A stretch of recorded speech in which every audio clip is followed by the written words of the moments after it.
I believe I can touch the sky. I think about it every night and day. Spread my wings. I want so badly to perform this song at my gigs. Like, so bad. I love this song. Depends on where you do it, I guess. Yeah. Like, I love this song. It is so such a good song. inspirational. Makes me want to fly. Maybe the good thing about this, not only you can still vibe to it, but also, like, if someone calls you out for doing it at a gig, you're like, no, William Hung did. I believe I can I'm fly. doing William Hung's I Believe I Can Fly. Yeah. Did you not hear the blatant Chinese accent? I was doing the entire performance. All right, maybe don't do that. Like, you somehow made R. Kelly worse, Jimmy. You cannot play here anymore. There's nothing to it. I believe I can fly. I believe I can touch the sky. I think about it every night and day. Spread my wings and fly away. Now, do you think they had to get each one of these songs like signed off by the company? You know what I mean? Like, did they have to contact? Probably. I believe I can fly. I don't really know how that works, though. But definitely, right? I would imagine so. You didn't just do it for free. Well, unless all Like these the label, same label. maybe or all something. these songs were on that label. Yeah. Which, Elton John and R. Kelly are label mates? I think so, dude. What else have they done? That's a good question. Label mates, roommates, fucking. Well, we got YMCA.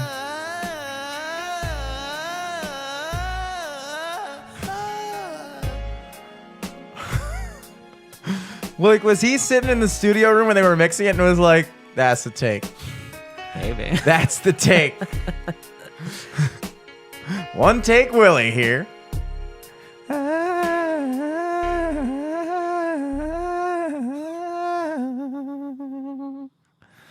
Live from the studio, I'm Jimmy Selesky. I'm Eric Glazer. And you were listening to the sweet stylings of William Hung, who will come up later in this episode. You'll find out why. You'll see why. Looking back, you know, it's not until you see something from that era, which I guess that would have been the early 2000s, right? When you realize That was like season 1 or 2 of American Idol.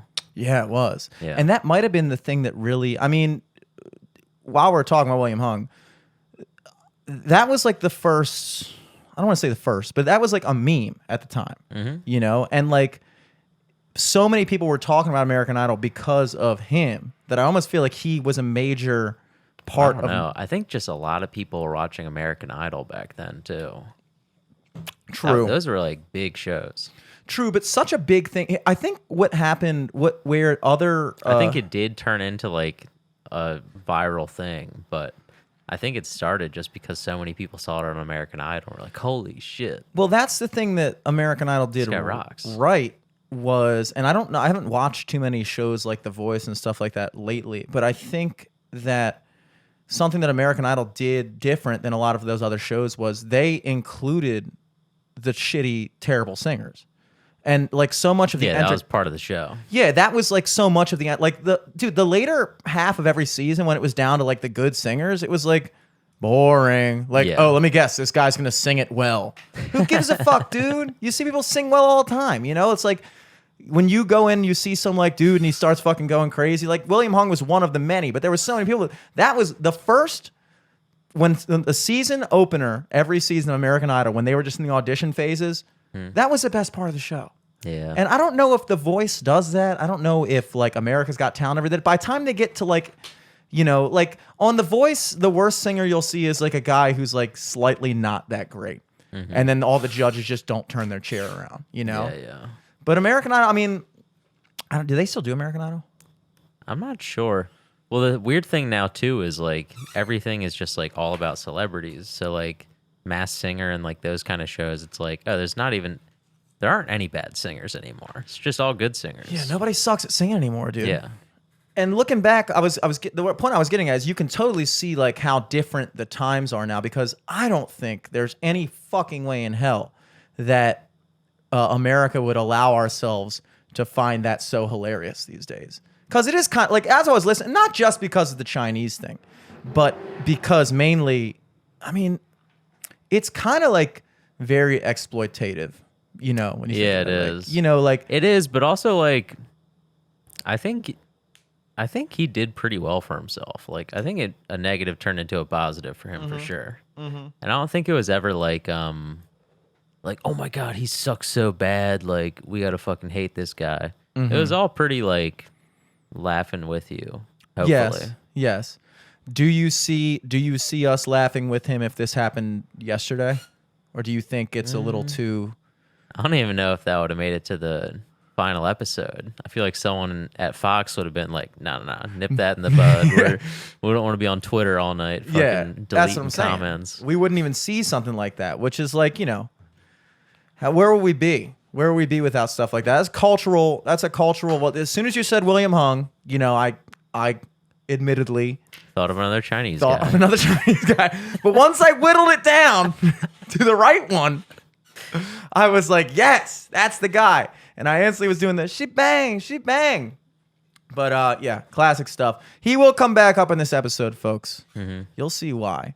But I might as well explain it soon so people aren't like weirded out. yeah, he's our guest. He's our guest. Willie. My birthday was recently. Yeah, dude, we haven't done a... First of all, let me just start. We haven't done a podcast in like 2.5 weeks.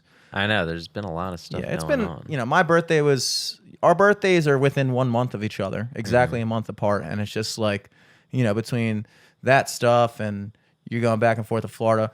August, September is a busy month for us. Hopefully we can be back on a regular schedule. But sorry if you were sitting by your phone waiting for that next episode to pop out. We're back. We're back and better than ever.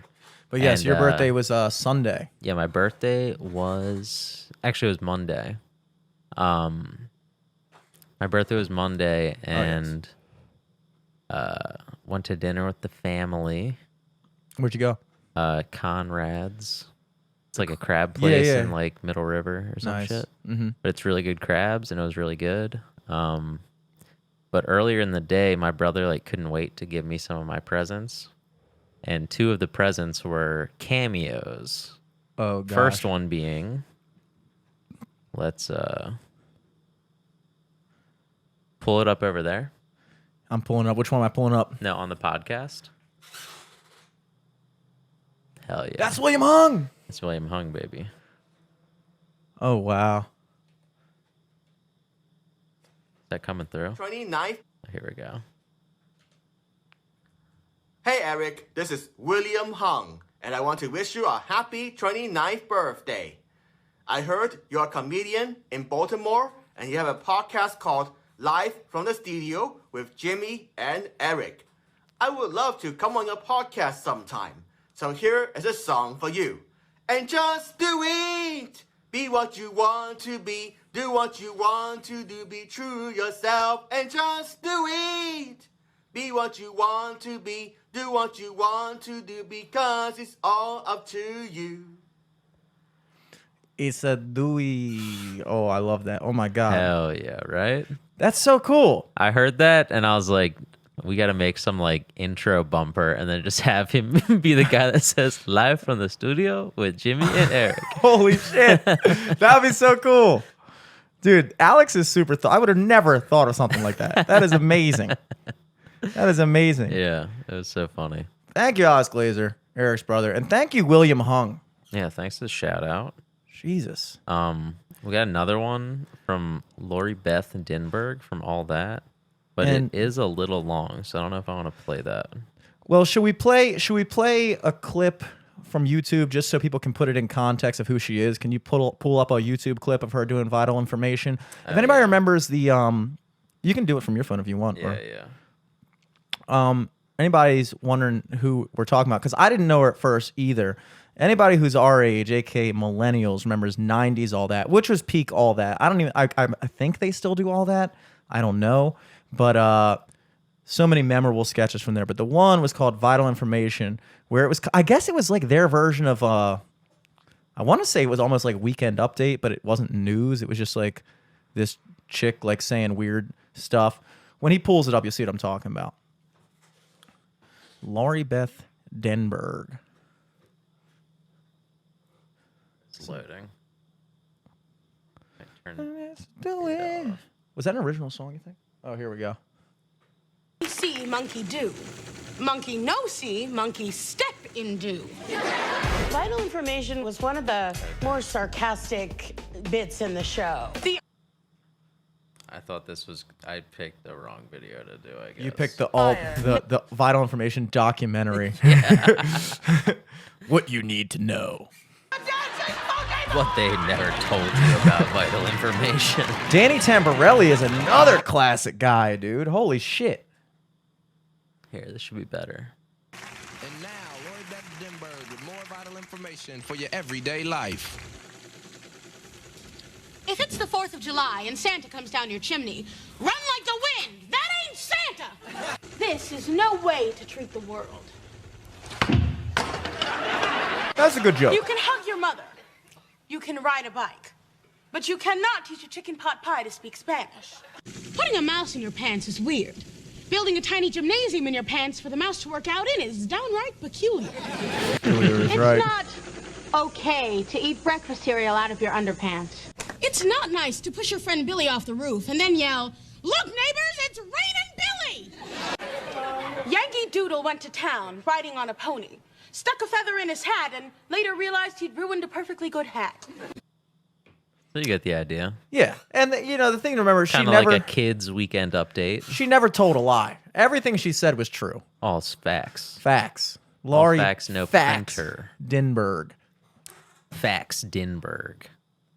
But I guess I can play a little bit of it. Eric, it's Lori Beth. Hello.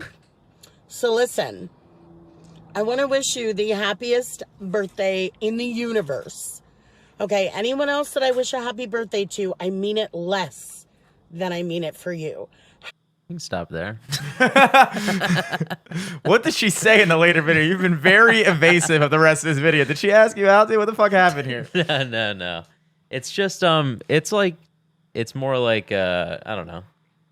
I think my brother wrote a script that he wanted her to say, but she kind of interpreted it as this, play off of this, and it ended up being kind of long. So I just don't want to play the whole thing.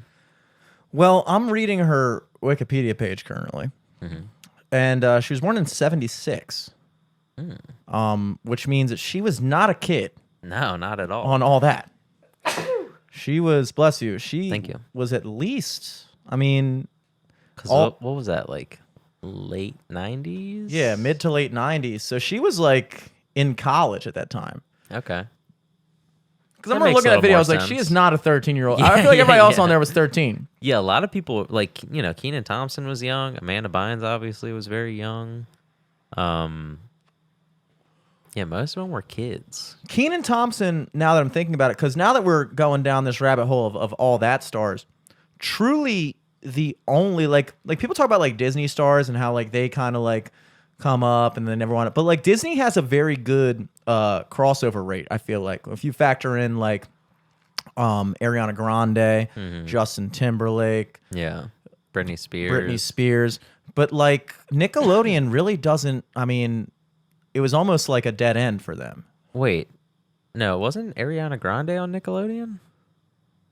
Was she? Yeah, I think so. Oh shit, she was. All right. Well, I only provided 2 examples for Disney, so now Nickelodeon's winning. Yeah, but I think Disney had Selena Gomez and Demi Lovato, Demi Lovato. who has the exact same birthday as me.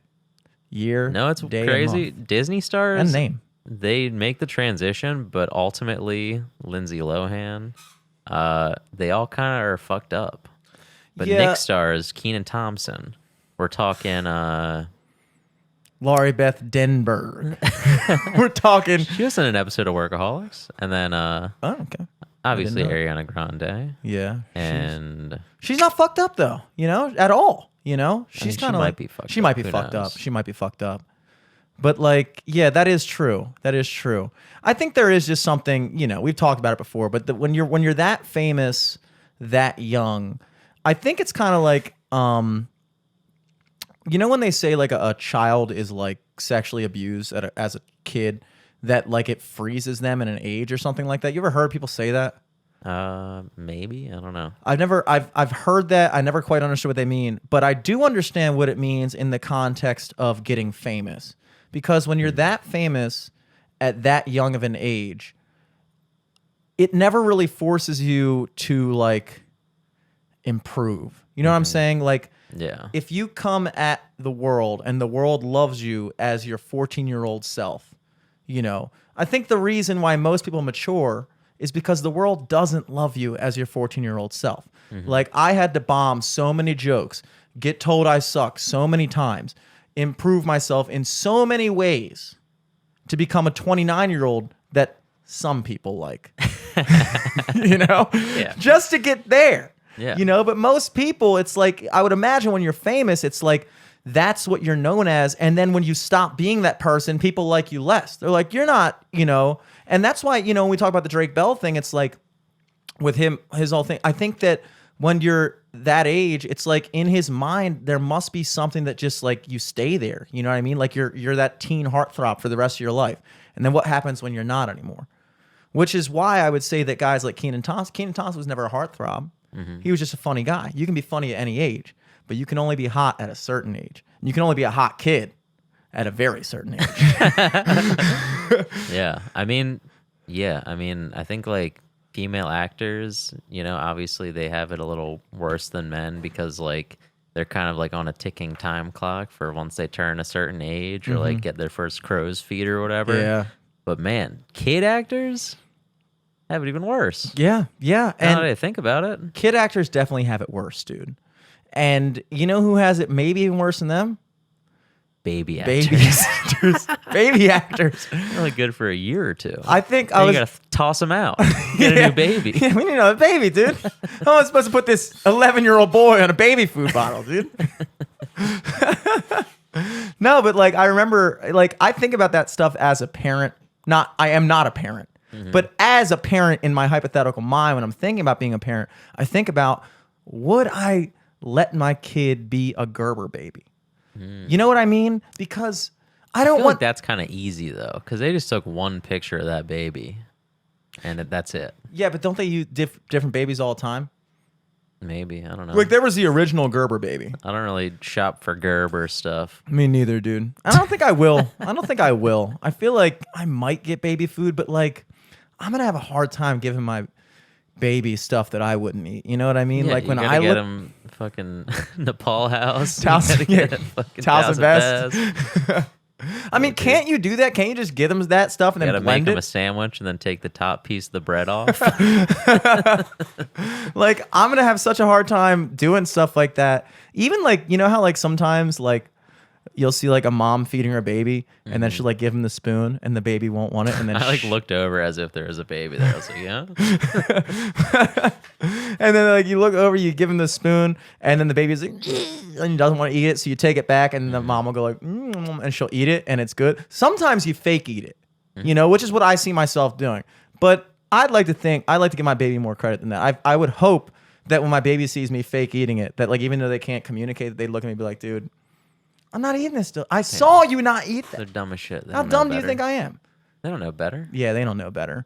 I just don't want to. I don't know. It's just like the stuff that they put in baby food, just the combinations don't sound good. It's like pumpkin and pork. I'm like, why? like peas and beets. Yeah. What the fuck? Gross, dude. Yeah. And I guess like aside from breast milk, which, you know, I will allow my baby to have.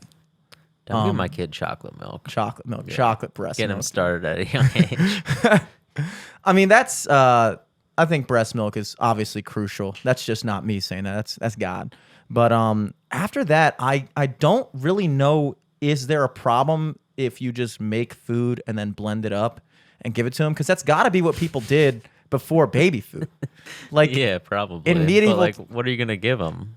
like whatever I'm eating. Blended up steak and potatoes. I'm gonna ask for one present when I have a baby, and it's gonna be a blender. It's gonna be a blender every meal I eat, dude. Every meal I eat. Just fucking. Why not though? But what are you gonna give the baby? What was the last thing you made yourself? This morning I made myself scrambled eggs, a piece of toast, some Greek yogurt, and a couple handfuls of Honey Bunches of Oats. Now, you can't tell me I can't throw all those things in a blender. What was the last like dinner you made? Last night, I made myself a hamburger patty with a slice of yellow pepper, a slice of onion, mayo, cheese, a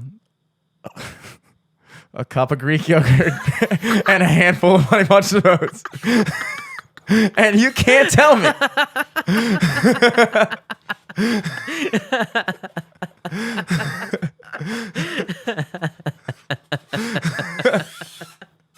You can't tell me, bro, that like I don't see a reason why not. Babies are just like us, but they can't chew, you know? First of all, baby can eat scrambled eggs, I feel like. I feel like you think babies are like dogs.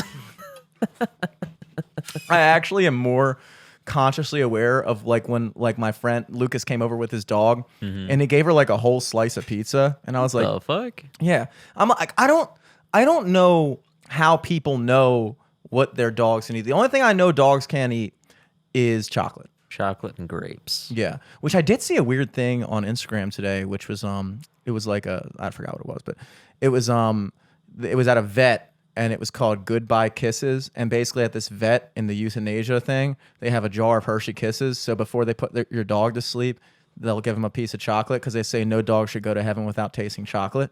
It's kind of morbid, but also I guess kind of sweet, maybe. I guess. Very depressing. It's also like Can I babies don't know. babies can have chocolate? I know their chocolate is poisonous to them, but would that mean that it tastes bad to them? I don't know. No, I think dogs' problem is that they love chocolate, dude. Like stuff tastes good to us, it's poisonous to us, like alcohol. Even though alcohol doesn't taste good to us. Yeah. You know? Alcohol definitely. If I was like, amnesia, but stranded on an island trying to figure it out. But no, And I found- just amnesia, nothing. You know nothing. Because for the scenario to work, I would have to find alcohol and not know what it is. Okay. So, all right, yeah. There's stuff washed up on the beach. I'm talking bottles of water, bottles of booze. Okay. Everything I need to survive. So I start going through shit. I start testing shit out. I drink the water. I'm like, all right, this is great. water, I was yeah. thirsty, Yeah. whatever that word means. Find the bottle of booze. I'm like, oh, great, more of that other water stuff. And I start drinking it, and it's the alcohol taste. I'm throwing that shit in the ocean. But that's what you think. Because then you also have to factor in that there was a time... Or maybe I'd use it to look for wounds or something. Dude, you'd use it to get drunk. Because animals use that shit to get drunk. And human beings, before we discovered what alcohol was and what it was doing, we use it to get drunk. We would find like rotten fruit that fermented, because that's how it's made, I guess.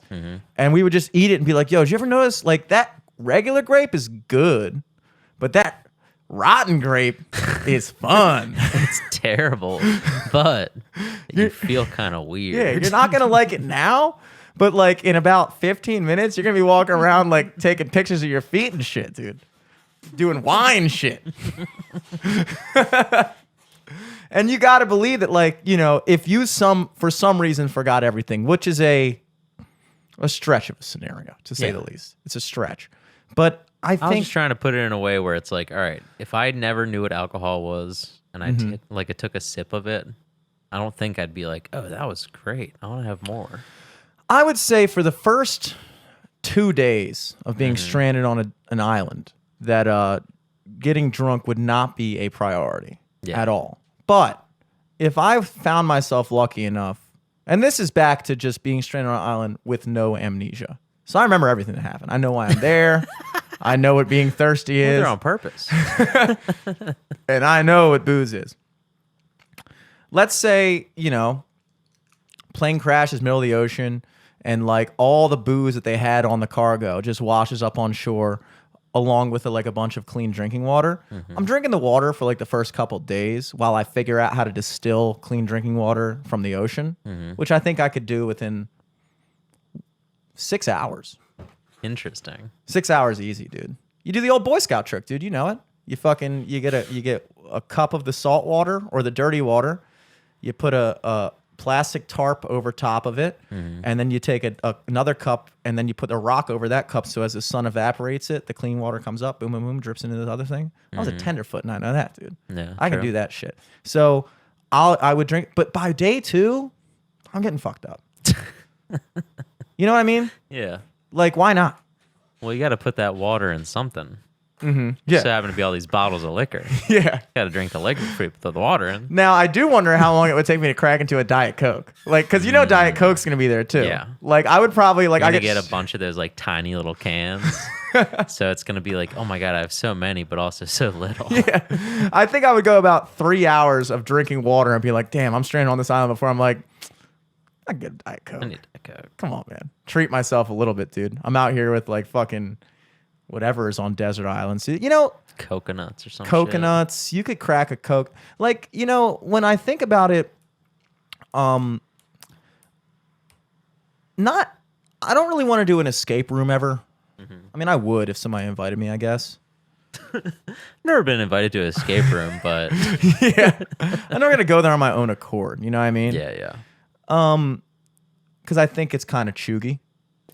What is chuggy? Chuggy is steadfastly becoming my favorite word ever. I talked to you about it Oh yeah, about we a talked month about ago. it at the beach, I think. Yeah, we talked about it at the beach, and we What also does it mentioned it on the mean podcast. again? Chuggy is basic millennial shit. So like when you get an invitation to a wedding, let's say, and it has that very specific font that we all know what I'm talking about, that kind of like whimsical handwriting-y font that's on every wedding / baby shower invitation. Yeah. That's chuggy. That's like stuff that like a very basic white girl in her late 20s and 30s would use. You got know? that too? Yeah. So that's chuggy. And you know, we talked about it on the other episode, and I didn't like that word because I am a curmudgeonly old man, I guess. And I was like, we already have the word basic. Why do we need another word for basic? And then the other word we discussed was the chom-choms, which was another word for cringe, which I still dislike. I don't like that word at all because it doesn't expand upon the idea. You know what I mean? Like the issues that I took with those two words, so I thought, was that you can't just take the same concept, give it a different name, and say you invented something. Yeah. But if you can figure out a new concept and come up with a slang word for that, that's cool. We as millennials did that with cringe. We came up with a word that was literally, inexplicably missing from the English language, which is embarrassment for another person / secondhand embarrassment. We gave it a word that's cringe. We ran with it. Millennials then came along and was like, yo, that's fucking stupid, bro. Let's call it chom-choms. No, let's not. Let's just not. But Well, it wasn't millennials. It was like zillennials or whatever, right? Zillennials did that. Generation Z. Yeah, they came up with chom-choms. But they also came up with chuggy because they noticed with us, our generation, that millennials, basic-ass millennials do basic-ass shit. Like liking IPAs. Chuggy. You know what I mean? Like that's a chuggy dude thing, you know? Yeah. It just sounds so weird. Fantasy football is kind of chuggy, I think. Yeah. I agree with like it being a like analog to basic, I guess. But yeah, at the same time, it's the same thing as chom-chom, man. Well, the And I difference. dislike that even more. Oh, I hate that. I don't even want to say that again on this podcast. I can't believe it came out of my mouth. That gave me the chom-choms, bro. But chuggy, the only thing I don't like about the word at this point is the way it's spelled. It's spelled Cheuggy. I was under the. How did you think it was going to be spelled? If you had to guess. Like CHOOGY or GIE. Yeah, I was thinking CHOOGI. Because that's like a Gen Z way of spelling something. But they spelled it CHEUGY, which is like kind of chuggy. Like the way they spelled chuggy is chuggy to me because it's like pretentious. It's like, why would you like? Yeah, I don't like that. I don't like it at all. I don't like it. I hate this. This sucks, dude. Having a podcast might be chuggy.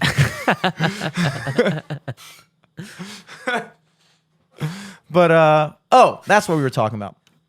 Escape rooms. I think that is like hatchet throwing might be chuggy. I'm just thinking of like stuff that's just like you see people our age do for fun, where it's like, wow, you guys have really run out of stuff to do, huh? Yeah. You're doing this kind of shit. No shade to escape rooms. Again, this is all just coming from a place I've never been invited to one. But if you really want me to have a good time, I say let's get stranded on a fucking island for a week, dude. Because that would be a fun adventure, I think. Yeah, a that'd be week cool. isn't long enough to die, is it? Like, give me water. Yeah, as long as we have like water and the potential to get food. Yeah, potential. Coconuts, crabs, dude. There's fish in the water, Yeah. dude. You can't tell me that after Probably like forage for some like greens on the island. There might be some, native vegetables. yeah, Or I can't even plants grow or a beard on the herbs main or- land, but I feel like after 3 days on an island, I have that like big ass mountain man beard. Oh yeah. So if anything, I'd like to do that. But I just think that would be a more. Is it because we get stranded on the old beach? Yeah. Did you see that movie ever? No. Oh no. I just saw like the Twitter shit on it. Yeah. But I think that's something that would be interesting to do. And again, yes, I think that at a certain point, like especially if you know you're coming back, the worst part of being stranded is not the being stranded part, it's the not knowing if you're going to get found part. If somebody drops you off and says, "Dude, we're coming back in a week. We promise." Yeah. Or your money back. You Yeah, get all your then money it's back like, on this yeah, island. You're chilling. Yeah, you're just like, all right. I could, in theory, just sit here, drink water, and stay out of the sun for a week and lose some weight Yeah. and get picked up. Yeah. Not the ideal vacation. Not necessarily suggesting like a honeymoon, but like that would be cool to me. Yeah. More fun than an escape room. Escape the island. Like if you haven't, you could escape the island, which I guess I don't know. I don't know if I'd want to escape the island, but if I knew I was only there for a week, that would relieve so much stress that like it would be fun to just like fuck around and be like, let me see if I can like build a little hut or something, or let me see if I can like make some tools, see what's around. I Get would a fire going, all that shit, without being like fuck. Yeah. How am I gonna like? Do I gotta fucking set up SOS rocks or build a boat or fucking Like figure out how to turn my watch into a radio or something. Yeah, like like- that's the kind of shit I would be doing. Like there's such different like priorities if you know you're gonna get found versus if you don't. First of all, if your plane goes down in the middle of the ocean and you're just in a commercial airliner, you're getting found. Yeah, you're gonna be found. You're gonna be found within probably a couple days. Because how the fuck would they lose a plane? You know what I mean? Even though apparently, like, I don't know. I feel like every 3 years a plane A gets fucking shot. Malaysian airline. Yeah, like, a goes Malaysian- missing. I was gonna say Malaysia. Why is it always them? It's Dude? always them for Do some you guys reason. not have radios? Like Jesus Christ. I have no fucking clue. But like, yeah, if you get stranded, and you know you're getting picked up. I'm not sitting there trying to figure out like how to contact. You don't that goes out the window. Yeah. All it is just like, dude, find like a dope ass cave maybe. Caves. Caves are cool. Now, what I wouldn't want to do is get stranded in. I'd want a like, weapon first before I went in a cave, Yeah. or at least a torch or something. But the thing is, on those islands, I don't feel like they have massive predators. They don't have massive predators, but like I don't know, it might be full Bats of and snakes spiders, or and something. snakes. Yeah. Yeah. Or another guy that got stranded there like you. Another guy. Yeah. He's like, oh, they got you with the old "we're coming back in a week" trick. I've been here for 8 days. I'm giving up all hope. It's like, no, dude, your calendar's wrong. No, dude, you missed the boat yesterday. The boat that dropped me off. They were waiting for you for hours. Yeah, dude, you were blacked out on the fucking ship cargo. Jameson bottles. Jameson minis. I mean, that's an important thing. When you talk about like keeping your wherewithal, you get stranded. First thing I'm going to tell you to do as a survivalist expert, start keeping time. Build a sundial. Why? I don't really have a good reason for that. But Keeps definitely you grounded. know how many days it's been, For sure. I I think the importance of like a sundial, or I think even more so than like a calendar or whatever, is like just like a consistency almost of like, all right, when the sun's up, I at least know what the fuck time it is. I can like be like, all right, it's been like 12 hours.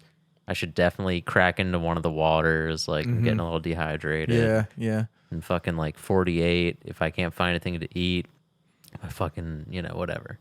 You can plan shit out more if you know what time it is. Yeah, and you really didn't know, looking back before we had clocks, like, you really didn't need to know exactly what time it is, you know? Like there was no such thing as like 4:30 in 1490. You know? Was there? Might have been. Why would there have been? Cuz Why it's not? like because like okay, like let's say you worked on a farm in the year 60 AD. You work on a farm. How are you late to work when there's no clock or anything like that? They probably just say like show up at sunup. You know what I Yeah, mean? yeah. So you show up, the sun's up, and you're like, I'm here. There's no like, dude, you're 3 minutes late. Well, they had like roosters. What the fuck and is a shit, minute, too. dude? Yeah, roosters. That's important. Roosters are, but don't roosters call like randomly throughout the day? Yeah. But like My rooster was late, dude. they do it in the morning too. So Yeah. I guess once you're like out of REM sleep, if you hear that, you'll wake up maybe. I would hate if my rooster was like 20 minutes fast. You also can't snooze a rooster. Oh, you can snooze a rooster. It's not waking back up. Knock though. him out for 10 minutes. That's why they made the alarm. Comes back 15 minutes. Oh my God. My rooster would have hated me. I hit the snooze button like 7 times. Yeah, sorry I'm late to work. My rooster died when I snoozed it a little too hard. I always think about that shit. Like we think of things so concretely in the realm of numerical time. Animals don't like 4:30 doesn't exist, dude. Like a bird doesn't know what 4:30 is. A bird does know what sunup is, though. A bird knows what sundown is. He knows that when the sun comes up, you go down. There's gonna be dew, which means there's gonna be worms. Blah blah blah blah. He's not thinking, oh, it's 6:32. Time to start my day. Time to start my day. You know. He might. Or maybe that's why birds are chirping at like 2 a.m. lately, dude. They've just lost track of everything. You know, you ever hear a bird chirping at like 3 a.m.? You're like, get a watch. Get a fucking watch, you know? Do you think that's why they call it snooze, though? Because back in the day, you'd put that bird to sleep. Exactly, dude.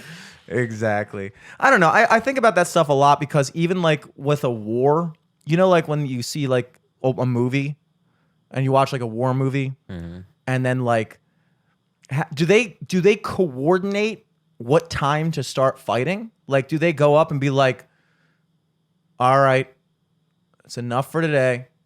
Yeah. So you got like, it's getting dark out. Everybody's missing their shots anyway. And then you go back and then like, you're like, I'll see you here at 8 a.m. sharp. We're going to start killing each other again. Because that has to 'cause there actually be what they wasn't, did. Yeah, there weren't like guerrilla tactics yet. It was all like pretty formal. Like fucking I think like World War I, wasn't that the last war where like they celebrated Christmas?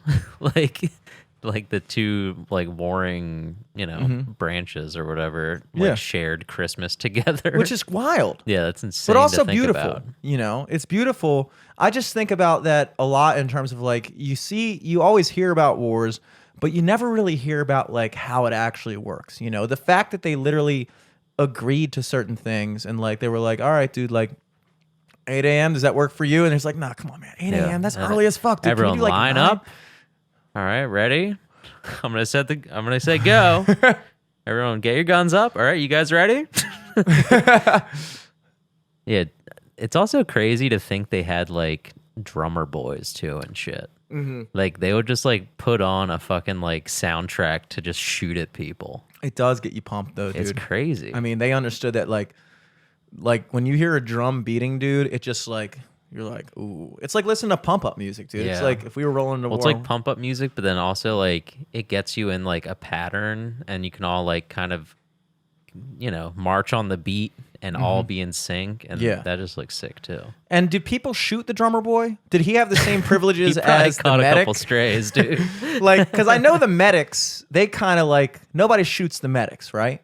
I That don't was like think a so. thing for war. Yeah. Because the medic is supposed to help everybody, you know, which I think is another honorable thing. Like, there's a lot of honor in war Yeah. that I don't think there is these days, you know? We just do war different I think now. World War II kind of ruined that when fucking I was going to say World War II was the last honorable war. no.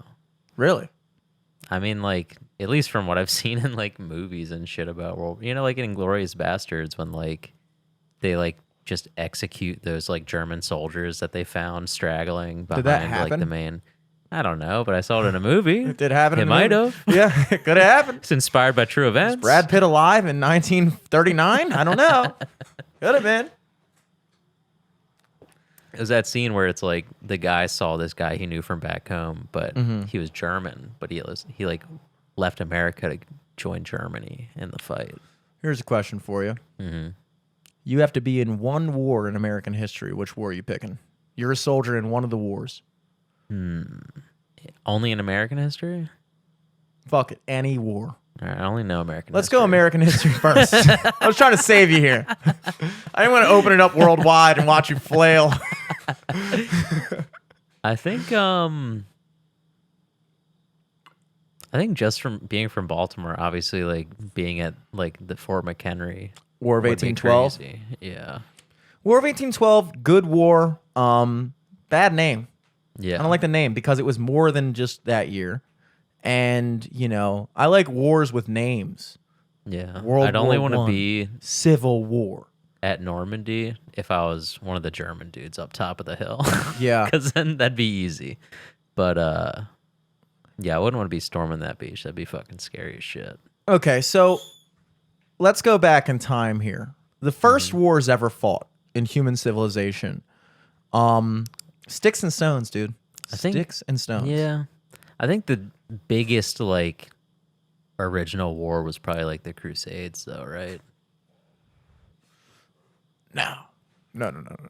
Like on a global or not global, but like The Crusades were what, like 1200, 600? They were for a Yeah. while. But like, what about like the Trojan War, fucking true. Romans and shit like that? Like, Alexander the Great. yeah. Those were, okay, Those are pretty crazy.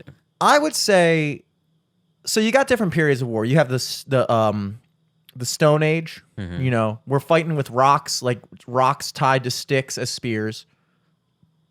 Then you get to the Iron Age, Bronze Age, whatever you want to call it. Just two different ages, but you know, it's metal. It hurts more. It's more effective. That might be my least favorite one to go into because that's the ones where you're like, when you're in like a tribal war in the Stone Age, it's like you and your tribe and then the other tribe. Yeah, and it's you, just kind of like brute force at that point. I almost feel like it's almost barely one step above a fist fight at that point. It's like a fist fight with sticks and stones. It's like, dude, how effective? Like your It's a rock cage just fell match, off. dude. Yeah, I mean, like that's a war I could see myself in. I was just like, that's like a big brawl. Like you Yeah. know, you see like soccer hooligans do that. You know, that one would be kind of cool if I had to pick. Then you Do got. I know what I know going into that war? What do you know? I could build a bow and arrow. They probably don't have that shit. I'd just fucking sit back and boing, boing, boing, Somebody's boing. gonna catch on, dude. Somebody's gonna be like, "What is this guy doing?" You show up to the war with a bow and arrow. It's not like you show up with a fucking Gatling gun. Like No, they're gonna invent I'm a bow and sniper, arrow. dude.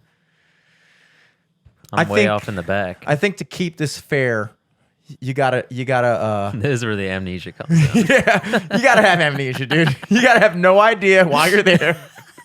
You don't even know what water is, and you are fighting for your country. You don't even know what your country is. No, you just have to be. You have to be the same technological level as whatever the rest of the guys around you are. So, like, if you're fighting in the Greek-Roman wars, you can't roll up with the fucking Uzi. Yeah, I didn't, you know. You're not going to make an Uzi back then. But I feel like making a bow and arrow is realistic. Yeah, but one that's good, I don't know. I feel like if I made a bow and arrow, I could maybe get to seminary from here, like 50 yards, and that would take me like a long time. Yeah. You know what I mean? I would say that because it's so lopsided, because it's like back then, like they would catch prisoners and like boil them alive and shit, like Genghis Khan and shit. It's Yeah. like the risk reward is like, sure, like maybe their weapons aren't as effective, but if they get my ass, they're gonna like skin me alive and feed me to hyenas. Yeah. They're not doing that shit Fuck now, that. really. I mean, they might be somewhere on the planet. They're still doing that shit, but like, I would say the golden age of war was probably the fucking like 1600s, 1700s, 1800s, like Revolutionary War. I think if I had to pick a war to be in, that's the war I would be in. Because dope cause. I like the idea of a revolution. you know, more so than a civil war. Civil war would be tough for me. Yeah, it's a little much. Fighting people from my own country, like it's like, you know, me and my friend just don't like. We're in Maryland too. Like, let's just say we're the same people, same place. Maryland was a bad place to be there because we were divided. You know, half of the people were like, bro, I'm fighting for the South. The other half were like, bro, I'm fighting for the North. So it's like my own fucking friend could be shooting at me. I don't want to do that. Fuck that. Revolutionary War, you're fighting the fucking British, dude. I'll fight British people. You know what I mean? Yeah, fuck them. Yeah, fight them, you know? And the guns sucked. You know, like you shoot and it's That'd like be hard though, like, because that's also a brutal one too. Even though you're not getting fucking like tortured or whatever, you get shot by like a musket in your stomach. You can't be saved by that, and you're just gonna die like a painful death. Yeah, and then they like saw off your leg. You're Yeah, like, I was shot in the stomach. Yeah, Christ's sake. we thought the blood that was pouring out of your stomach, it would now go to your leg. So then we could figure out what's going on in your stomach, but We were gonna try to stop the bleeding in your stomach by wrapping your leg around it as a tourniquet, which would then cut off blood flow to your other leg.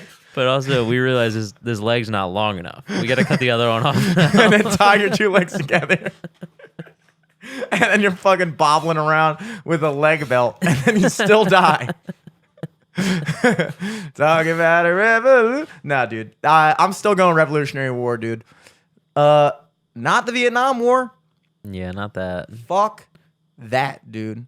I was watching. Well, no, I was talking to you guys about. That's also like, it's like, it would be a hard one to go back to and be like, oh yeah, like I feel good about this. Like in the Revolutionary War, at least you can be like, this like led to our independence and, you know, led to me being able to time travel back to this war to fight in it. Yeah. So fuck the British. But if you go to fucking like, you know, if you're doing like Black Hawk Down simulation or whatever, it's like, I'm not feeling good about this. Yeah. Yeah, I think that's why they got. I mean, they got rid. It is crazy to think that how recently the draft was still in effect. Like it was like during the Vietnam Dude, War. thank God we aged out of that. Yeah, no, I don't think we are. We can't get drafted anymore, baby. Dude, in Greece you can get drafted up until you're 40. Yeah, but that's because it's a small island. Yeah. They need as many people as they can In get. Greece, I could get drafted. The minute you go back to Greece, you're getting drafted. Well, they still like, you know, they require Do one. they try to recruit you ever? No, the Greeks have not. They Apparently, haven't reached out. apparently that's a big thing with Jews though, is that when they go on this birthright Yeah. trip. That's like kind of the whole purpose. Well, that's not the whole purpose of birthright, but like, yeah, they like part of birthright. So I've heard. I'm not Jewish, by the way, but I've heard So he says. through the grapevine is they have like sexy ass IDF like women, like soldiers, like kind of lead some of the groups. Nice. So then you'll be like, holy shit, I want to bang Jewish women. Yeah. You know, to create more Jewish people. How do I do that? Join the IDF. Yeah. What does the IDF stand for? Israeli Defense Force. Okay. See, I was talking to the guy who drummed with me on Labor Day Sunday. His name's Kevin, and he is Jewish. Mm-hmm. And he was talking to this other girl at the horse where we were playing who also is Jewish. And then if there's one thing I know about Jewish people our age that just met each other, one of the first 3 questions is going to be, have you done birthright? It's a big question for them. And I didn't know exactly what that was. I just knew that like a lot of people like in their early 20s just go to Israel. I didn't know that it was like a all expense paid for trip. Yeah. That you just go to your local synagogue and you're like, I'd like a ticket to Israel, please. I didn't know that. Yeah, it is. It's kind of a nice. Because it's kind of supposed to be like a, you know, spiritual revelation, but also at the same time, like, you know, keep the train rolling. Now, Need more Jewish people, apparently. yeah, he said it was like a just a giant like hookup fest kind of type thing, and yeah, everything about it sounds fun. I guess is what I'm getting at. Like everything about it sounds fun. I don't mind if there's some hot Israeli woman soldier trying to get me to join the Jewish army. I'm not joining. There's plenty of hot women everywhere that are trying to get people to do everything, you know? It's like there's a hot woman trying to get me to subscribe to her OnlyFans, and that's $3 a month, and I'm not even doing that. I might not even die. Yeah, I'm gonna die. It's just $3 a month that I won't do that out of principle. I'm certainly not joining the army of a country that I don't live in to fight for. I'm not doing that, dude. Yeah. But I will go for birthright. That sounds fun, and I wish that Greece did that. But Greece, Yeah, that would be sick. doesn't Greece have is in debt. We're Greece in debt. couldn't afford it. They are certainly not offering all expense paid trips to Greece. But I would do that. That'd be fun. That'd be fun, dude. That's little things like that sometimes, you know, every now and then I hear something about another culture. I'm like, that sounds dope. I wish I was Jewish for that. Oh, Just yeah. that, you know. I wish I was Jewish for the free trip. Yeah. And if anything, that sounds pretty Jewish. It is Jewish. Maybe I'm close. Your birthright is a good deal.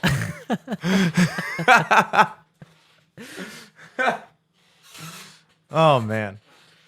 Jeez. I mean, it's so. I have some notes on my phone of just things that like so many things. So many things, dude. I went to Florida again. Oh yeah. Get this shit ready. Hell yeah, dude. You Hell yes. was doing the fishing trip stuff again. This time doing saltwater fishing. And, 2 were down. We were on the last guy. We were filming. It was the day before we left.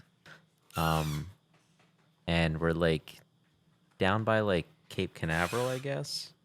And we start, like, fishing. We're chilling out. We're doing our thing. All of a sudden, let me pull up the video.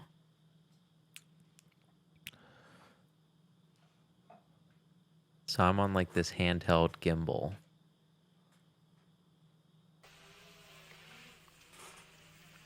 Just pulled a fish out of the water. Whoa, fuck, bro.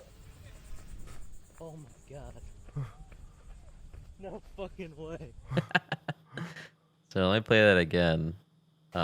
Run it back. Look under the bush. Oh shit! I see it. Holy Yeah. shit! How far did he run? How far did it run? You like how far did the gator chase you? Or It did got he up stop to the at shore, and it didn't get out of the water. But that shit was like 10 to 12 feet long. Doesn't that fucking piss you off that the first trip you went down to Florida, the guy said you don't have to worry about the gators? Yeah, that's exactly what me and Joey kept saying. You know that's bullshit. That's so bullshit. Don't worry about the dinosaurs in the water. Yeah. Don't worry about the thing with just a mile of teeth in their mouth in the water.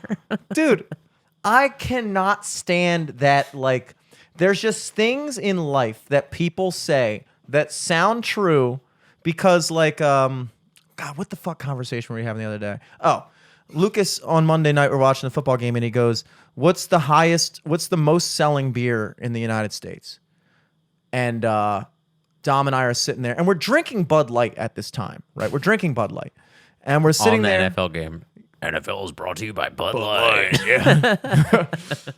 The highest selling beer in America. Just in case anybody was wondering.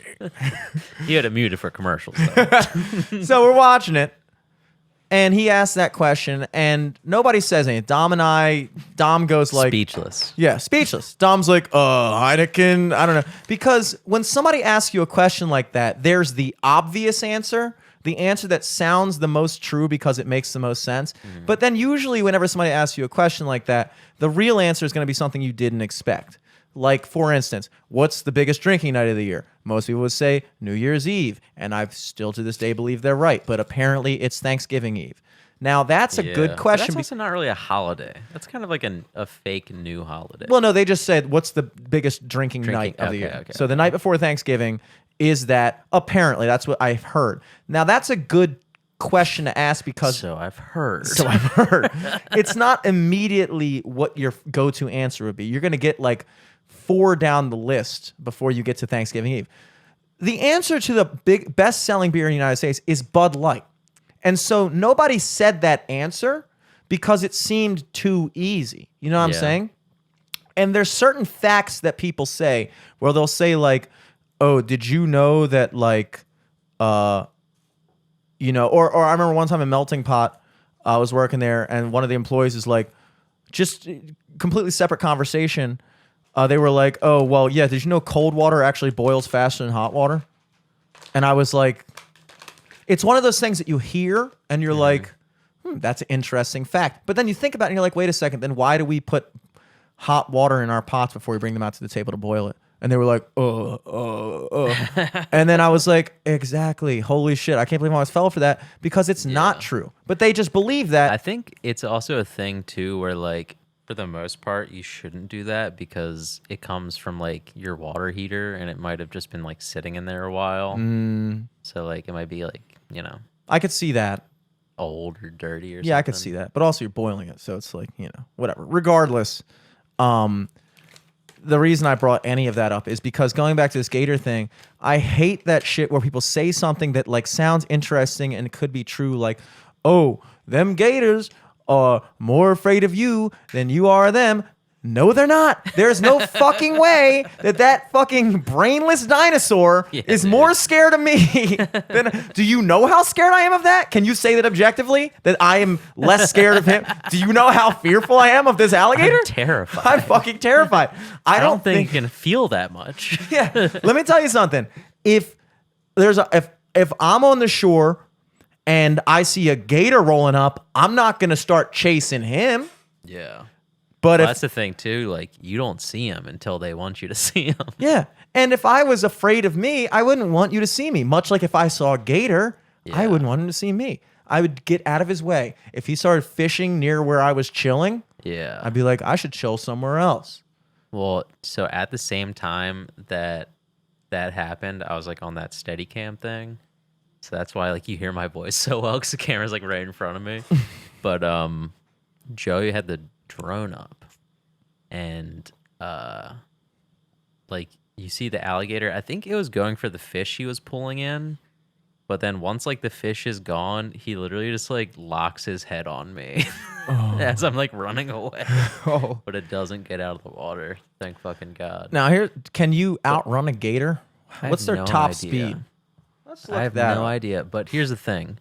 So as we were walking down that path, the guy we were fishing with was like, oh yeah, like this was actually closed down. It just like opened back up because like, I don't know, maybe like 3-4 months ago, someone got bit by a gator. And we're like, oh shit. Like, I hope we see a gator. And then right that spot we're at, like in the video, right when we were walking down the path to that spot, I see there were 2 different lakes, like, and there was that little strip we were walking in, and there was like this little like path that it looked like someone had just like drug a body like across from one lake to the other like hundreds of times, and there's just like this path like, you know, sanded into the mud, and we're like, oh shit, that's like how gators get back and forth through the lake. Gator trail. And then that should happen. So that like. Whew, dude, adrenaline out the wazoo, but then fucking they can run, I just looked it up, 20 miles per hour. Holy shit. Is that faster than a person? I think Usain Bolt pulled 28, and I'm gonna venture to say that I might not. I'm not pulling 28. I'm not pulling 28. Holy shit. I'm gonna venture to say that if a gator is running after me, that is a deadlock race. I think that a human being has more. How much stamina does a gator have, though? Humans, here's the thing about humans. Mm-hmm. We've survived by running. Yeah, we are actually we have some of the most stamina of any animal. That's like how we did it. That's why we don't have impressively high speeds or impressively strength for our size. Like you think about how much stronger animals that weigh our weight are than us. Like you and I are both like around 200 pounds. Mm-hmm. Find an animal that's 200 pounds. 6'3", 6'4". Yeah. Find an animal that's 6'4". Us. We're animals. We're animals, baby. Anybody over 6'4" is a fucking animal. We fucking bench 460. Find an animal that's our size that couldn't completely kick our ass. There are animals that are like 60 pounds that would give us a run for our money. That gator definitely did not weigh as much as you guys. Actually, might have. He's 12 feet long. Yeah, that gator was probably like 700 pounds. Oh my God. Yeah, they're heavy as fuck. 12 feet long, dude. That is bigger than a basketball hoop. For anybody listening, that means if you stood that gator on its tail, its nose would come up not to the rim, but to the top of the backboard of a basketball hoop. And it's running as fast as you. Yeah. And it's apparently scared of you for some reason. Oh, it was terrified. It was terrified. The way it fucking lunged through the water and popped out on us and opened its fucking mouth. He was running from you in the wrong direction. Dude, I like never realized, because like, you know, I've never seen a gator in person, obviously. Like that close up. Yeah, but, I might like, not have ever seen one myself. I saw like the inside of its mouth from like, you know, probably like 10, 12 feet away. Or I don't know, probably 20 feet away, I guess. Uh-huh. I was like decently far away. The Fisher guy was definitely closer, like, but I don't think I was paying attention to him. And dude, it looked like watermelon, like the ripest watermelon red on the inside of its mouth with just like a bunch of fucking teeth in there. It was crazy looking. Dude, that is like it's a fun story, but then when you really put yourself in that situation, it's like the amount of danger you were legitimately in is insane. Like that could have gone so bad. The entire time after that happened, I just kept thinking like, oh yeah, I understand why everyone has guns in Florida. Yeah, like, dude, yeah. And apparently the guy was like, yeah, like, I'm surprised we didn't see a wild boar. They're down here a bunch too. I was like, oh my God, I didn't even think about that. Dude, wild boars? They're scary. They're mean too. Wild boars, let me tell you something. There's one thing that rings true. They're wild. Wild boars, they're wild. Yeah. And they they're just look fucking wild. Definitely not more scared of you than you are of them. Wild boars aren't scared of anything, dude. They're a pig, dude. Yeah, a regular pig will eat anything. Turn that boy wild. He's eating anything, dude. Literally anything. Pigs are crazy. They're like a weird... I watched a whole documentary on fucking boars the other night. What a coincidence. What a coincidence. the amount of conversation we have, and I watched a documentary on that this morning. I mean, it makes sense. Dude. You're Gator, always YouTube docking. I'm always YouTube docking, dude. We almost watched a Lori Beth Denberg documentary earlier today by accident. Not to be confused with... Never mind, I'm not going to say a joke. Not going to say a joke. Oh, man. So wait, what about boars? Oh, they're just fucking... Like, I don't understand them. There's nothing like them in, like, the animal kingdom. They're, like, a completely different, like, family of animals. They're, like, the only living relative of themselves. Like, obviously, we're all interconnected at some point down the evolutionary chain, but... They are like pretty much like every other thing, and I could be completely wrong in this. Probably am, because my documentary retention rate is not the best, but my documentary attention rate is great.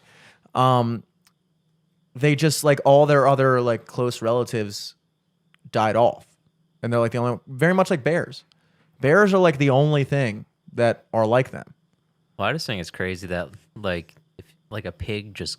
You put a pig in the wild, it'll like turn feral and like start growing hair and growing out its tusks and shit. Like, is that what happens, or is it the reverse of that? I find it that didn't we get pigs with hair and tusks and then put them in a farm and they just became like little corkscrew tail little babies? Well, the thing about boars in America is they're not native, so they're like a different like I forget if they're like an Asian boar, like from I forget where they're from, but basically like a fucking rich dude was like, I want to hunt boars, let me just bring a bunch of these boys over, and then also I'm gonna get bored of that / die, and now they're just like everywhere. They have no natural predator, they just fucking run wild. I do find it like I can believe that now I'm thinking about it because like they say like like you take like a wild cat and you just domesticate it and over a couple generations it'll start growing those like weird like calico spots and stuff and like it is weird how animals change in captivity. Like they just lose certain traits and it's weird how quickly that happens. Like you would think well, that think about like a goldfish even. yeah, they're they fucking literally carp, just dude. grow to the size of whatever they're in. Yeah. You ever caught a carp like in a lake? Dude, they're fucking huge. They're disgusting. They're the worst tasting fish. So my dad tells me. I've never tasted a carp before. But yeah, just big old goldfish. Do you think that if we were wild, we'd have anything different going on? Like, do you think if you and I were born feral, would we be like hairier maybe? Like, I think we'd probably be smaller, honestly. Because like we're like Smaller, yeah.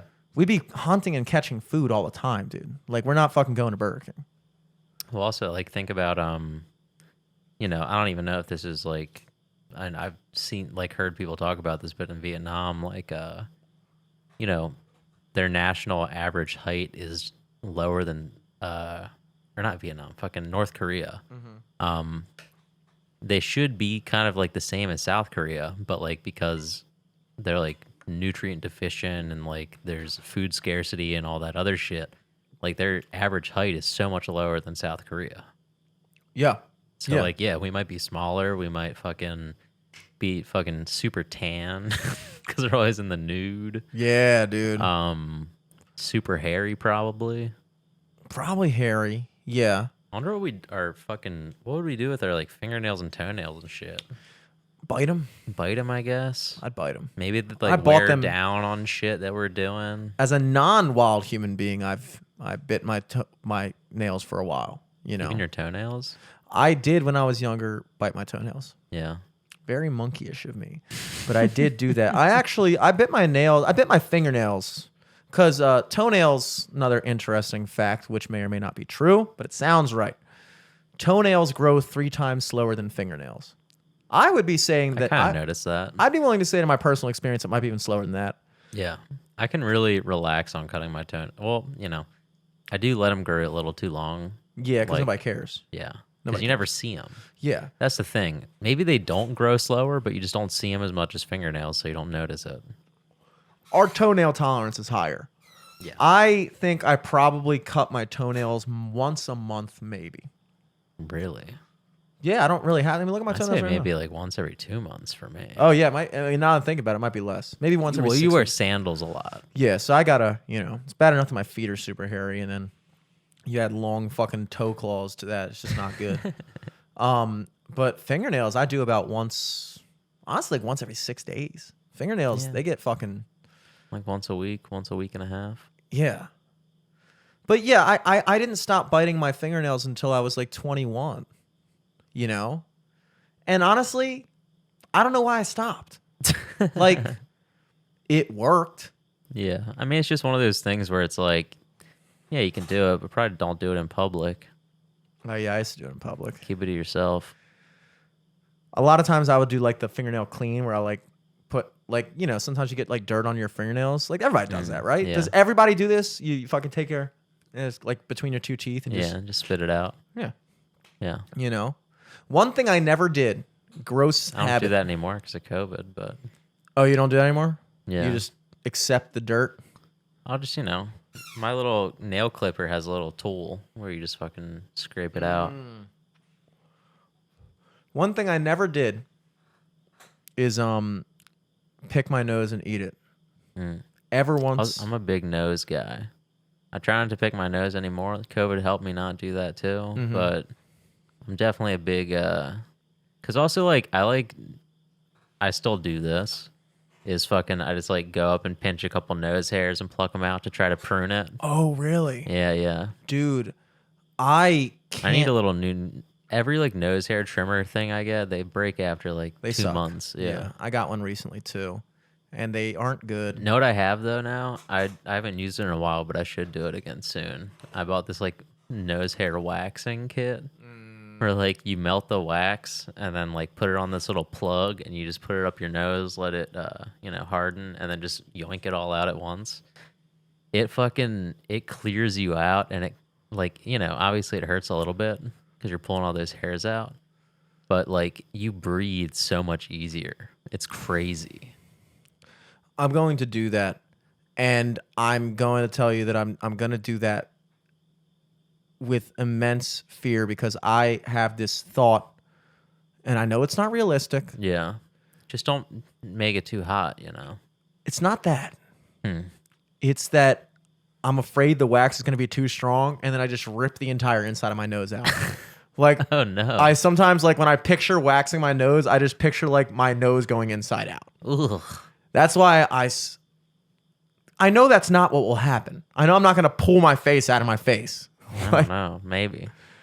But I'm going to do it because my nose hair in my late 20s, we're both 29 now, we can both talk on the same level. It's always weird, Exactly. in that August, that September 1 month. branch where it's like I'm more mature than you, but now we're on the same level. I'm back in the conversation. You're now. back in the conversation. I don't have to talk down to you anymore. But nose hair becomes a problem as you get older. Like I'll be at the Nose gym. hair is crazy. And I'll like see like just a nose hair just like kind of peeking out. And I'm like, this was never an issue in my life ever. And now it is. And like I'm not good at the pluck. And then by the time I get like I notice at the gym because a gym is really just a room of mirrors. Yeah. Really. So you can't help but notice every flaw about yourself, which is a good idea for a gym. But then I forget by the time I get home, so I never wind up doing anything unless it's like brutal. But yeah, I think the waxing kit is the way to go. I'm gonna get that. I'm gonna do that because a nose trimmer, like you said, it always fucking breaks and shit like that. Yeah. But and also half the time, like after you like do it the first time is when it works the best. And then like after like 2 or 3 more times with one of those nose trimmers, like your nose hair like clogs it up so much it like barely cuts anymore. Yeah. I wonder if that's why I've noticed that like. So, you said you're a big nose guy. I'm a big nose guy myself. Something of a nose. Capping about it earlier. I'm not capping. I said I don't eat them, dude. I didn't say I don't pick my nose. I love picking my nose, dude. It's like, I mean, I don't love it, but like, it's one of my favorite hygienic things to do. Mm-hmm. Like, number one, Q-tip in the ear. Got to go Q-tip in the ear. I don't care how many commercials, how many public service announcements you want to make about how cleaning your ears out with a Q-tip is actually bad because it pushes it down your ear. Even if you, and I even watched one that was like, even if you think you have a good technique, which I was annoyed that they said that because I did think that. Like whenever I watch those documentaries, I'm like, they just don't know how to do it. I know how to do it. I go around and then I circle in. So I'm never just pushing, I circle in and then I fucking circle out. So I it's do like, that too. and they were like, nope, it just does this. It's like, yeah, but the alternative is having greasy ass ears, dude. Fuck that, dude. There's nothing worse than having a waxy ear, dude. When you just like can just feel it and then you put your finger in there and you're like, Yeah. what the fuck, dude? I No, really thank wanna, you. Why do talk they make about the Q-tips? wax. There's apparently like the nose waxing. Apparently there's like those ear candles. You like put it in your ear and like light the middle and then like wax from the outside will drip down into your ear and then you just like pull it out and it pulls out like a fuck ton of earwax. But I'm scared to do that because I feel like it would hurt because it's like hot wax. I now want to do that too. Because that sounds not right up my alley. That's right up my alley, baby. It's at my front door. We're talking ear candles. We're talking Jimmy Selesky. Come in. I'm doing it before Ooh, you mixing it up. I'm mixing it in, baby. Orangeade, baby. Orange with the orange. Ooh. You caught me in the act of doing this. I didn't even bring it up on the podcast because you ran up on me at 7-Eleven, dude. You fucking ran up on me. I was like, damn, all right. Well, I fucked up because I already drank my Sunkist. All of it? Yeah. I haven't even shit. cracked the Gatorade. I guess you're just going to have to take my word for it when I say it's...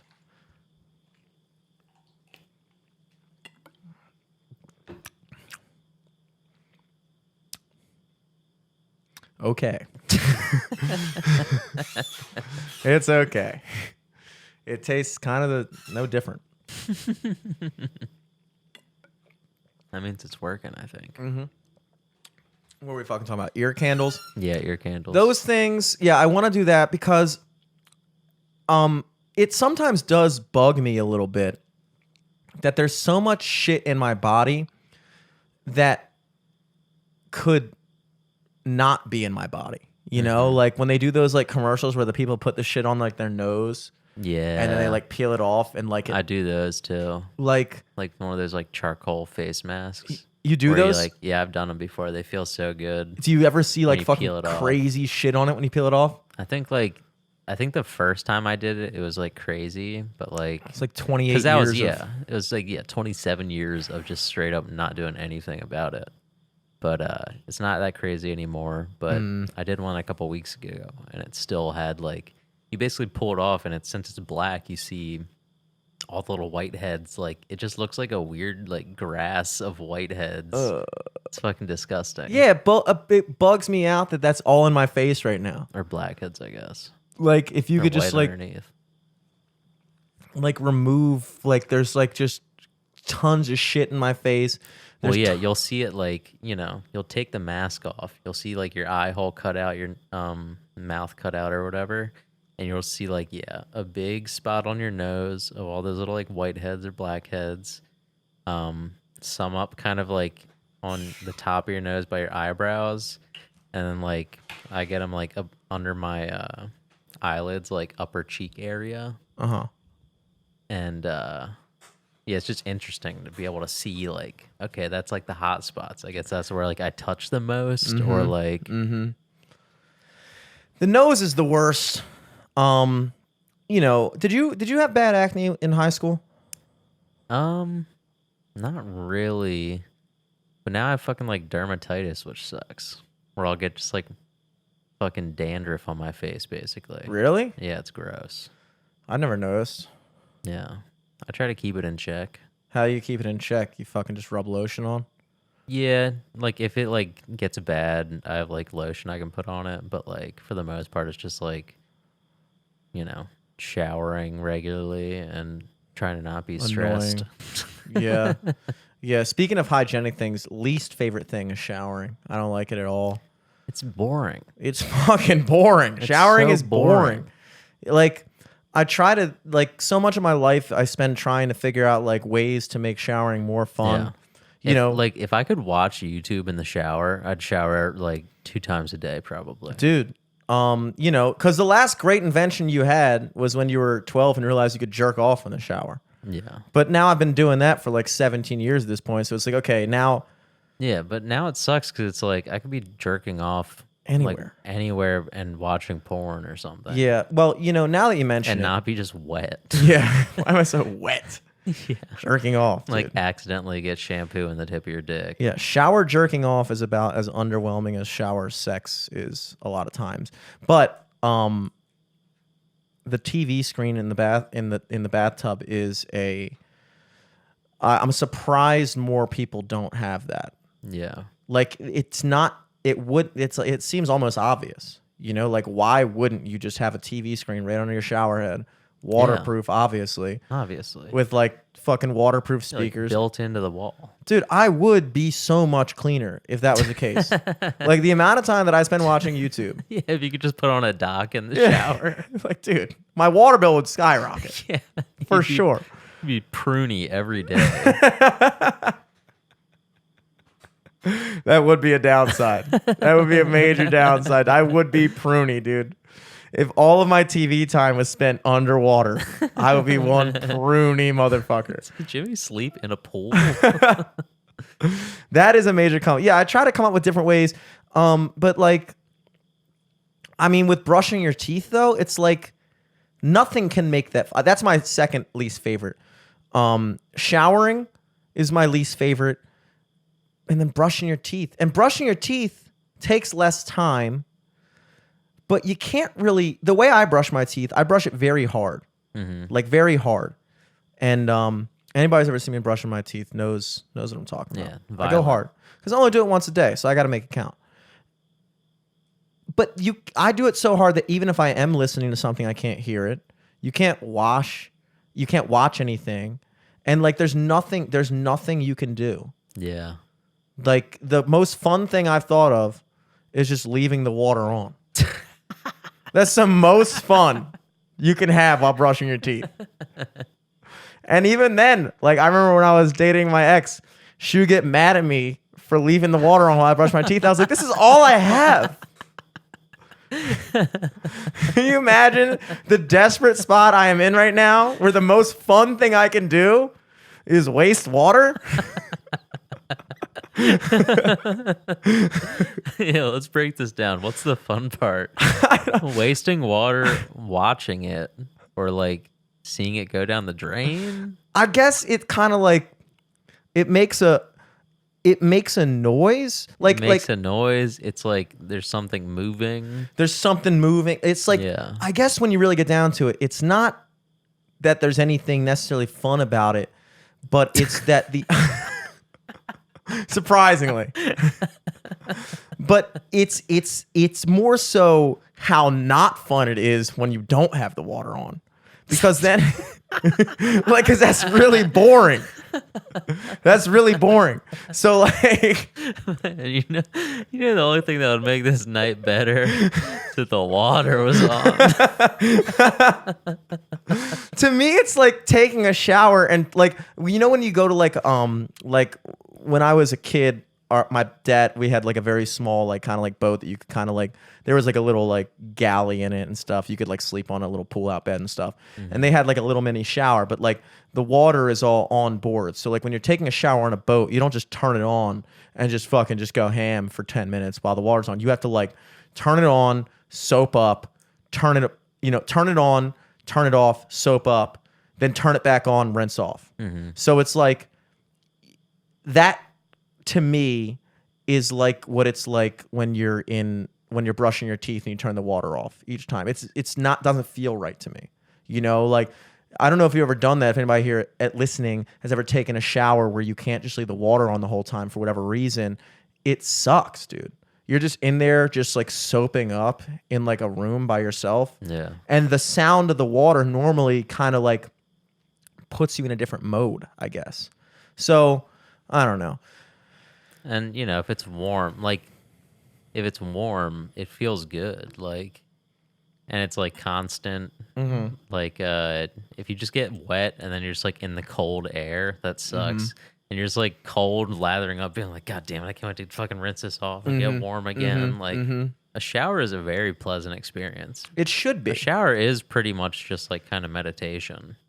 But we just don't like it. we just don't like it. Like, we just don't like it. I don't like to be with my thoughts. Like the amount I do shower, like I'm not saying I want credit for it, but I do feel like I do deserve to give myself credit for the fact that it is something that I thoroughly don't enjoy, but that I do anyway. Like I was thinking that today when I was in the shower. I was like, wow, you know, like I really didn't want to do this, but I'm in here doing it.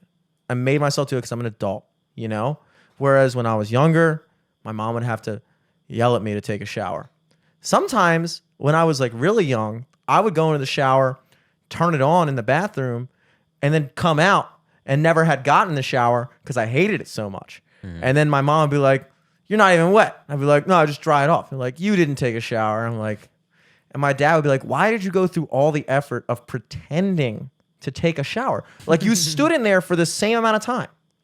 You walked in the bathroom, you turned the shower on, you stood outside of the shower, and now you think you're smart because now you got your hair wet, so that would make us think you got in the shower, but you didn't take a shower. But you spent more time pretending to take a shower than you would have taken a shower. And they didn't understand how much I don't like it. I don't like it. Did you ever do that with brushing your teeth? No. Just turn the water on and sit there. No, I tell you what, man. If there's one thing, I think there's something with you and just turning water on. Just wasting it. if there's one thing that I do not ever do, if I can avoid it, and sometimes it's unavoidable, it is brushing my teeth. I have to brush my teeth because if I wake up and walk out in the world with morning breath, Oh yeah. I just don't feel right. I also like doing it before bed a little bit before in the morning. Yeah, most sane, healthy adults do that as well. I like just most of the time I just do a little mouthwash in the morning. Really? If my teeth don't like feel too fucked up, because I like brush my teeth pretty well before I go to bed. Yeah, I mean, I guess if you brush your teeth before you go to bed, why you got to do it in the morning? You know. Yeah. Completely unrelated. I'm trying to think of stuff that happened. I went to parking court this week or last week. Ooh. One of the major upsides of living in Towson, where I do, is I'm literally across the street or like 2 blocks away from the courthouse. So I walked to parking court, which is cool. Nice. And I had a fucking suit because we went to that wedding. So I went in a tailored suit to parking court for a $50 ticket. Nice. From July 2020. A year and 3 months old at this point almost. Or a year and 2 months old.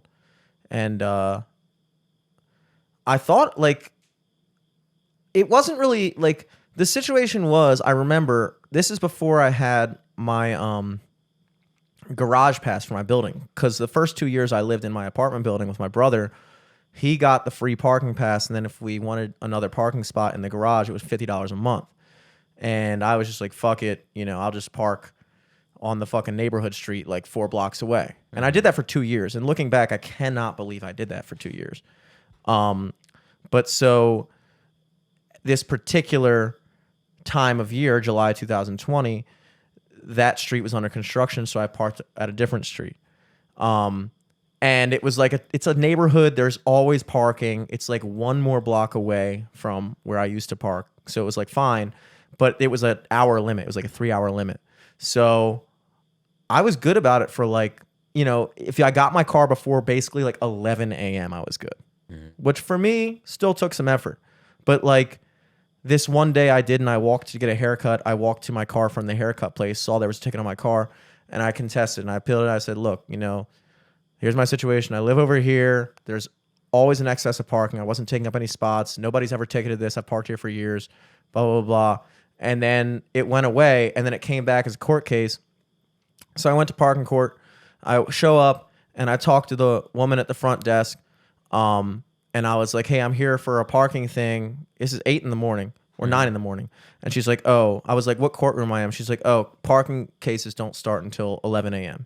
And I was like, are you sure? Because it said that my case is at 9 a.m. And they were like, yeah, I'm sure. And I was like, going back to previous episodes, never trust those people. Yeah. Because they don't know what the fuck they're doing. If you go through life assuming that someone, because of the position or the title that they have, is competent at their job, you will get fucked every time. Or at least most of the time. Trust yourself, and that goes for everything. Small picture things, big picture things. Anyway, I took that into heart, and I went to the courtroom anyway. Sure enough, my name is called 30 minutes later at 9:30 a.m. for the case. Thank God I don't listen to them. So I'm the last person on the docket. I go up, I explain my situation, and he's like, I told him the whole thing. He's like, you realize that's not a defense, right? And I was like, oh yeah, I understand that. I just figured, you know, I'd show up and just explain myself. And he was like, okay, I'm going to waive the ticket and just pay the court fee. How much was the court fee? $20. Oh, okay. So I saved That's like not bad. $30. There you go. Yeah. Walked Didn't- home and I was up the rest Are of the day. parking tickets like a point on your license? No. It's Oh, okay. completely unnecessary, dude. I mean, trust me, I had just got done playing at Riptide the night before. I didn't get home until 2 in the morning. And I had to wake up at 8 in the morning to get ready for court. And I didn't even get to sleep until like 3:30. And I just remember waking up at 8 and being like, you know, if somebody came up to me right now and said, for $50, I'll let you sleep for another 3 hours, I'd pay it. But I'm already too deep. Yeah. Yeah, you're in a suit. Like, I gotta go now. I signed my fucking, you know, I made my bed. Now I'm not sleeping in it.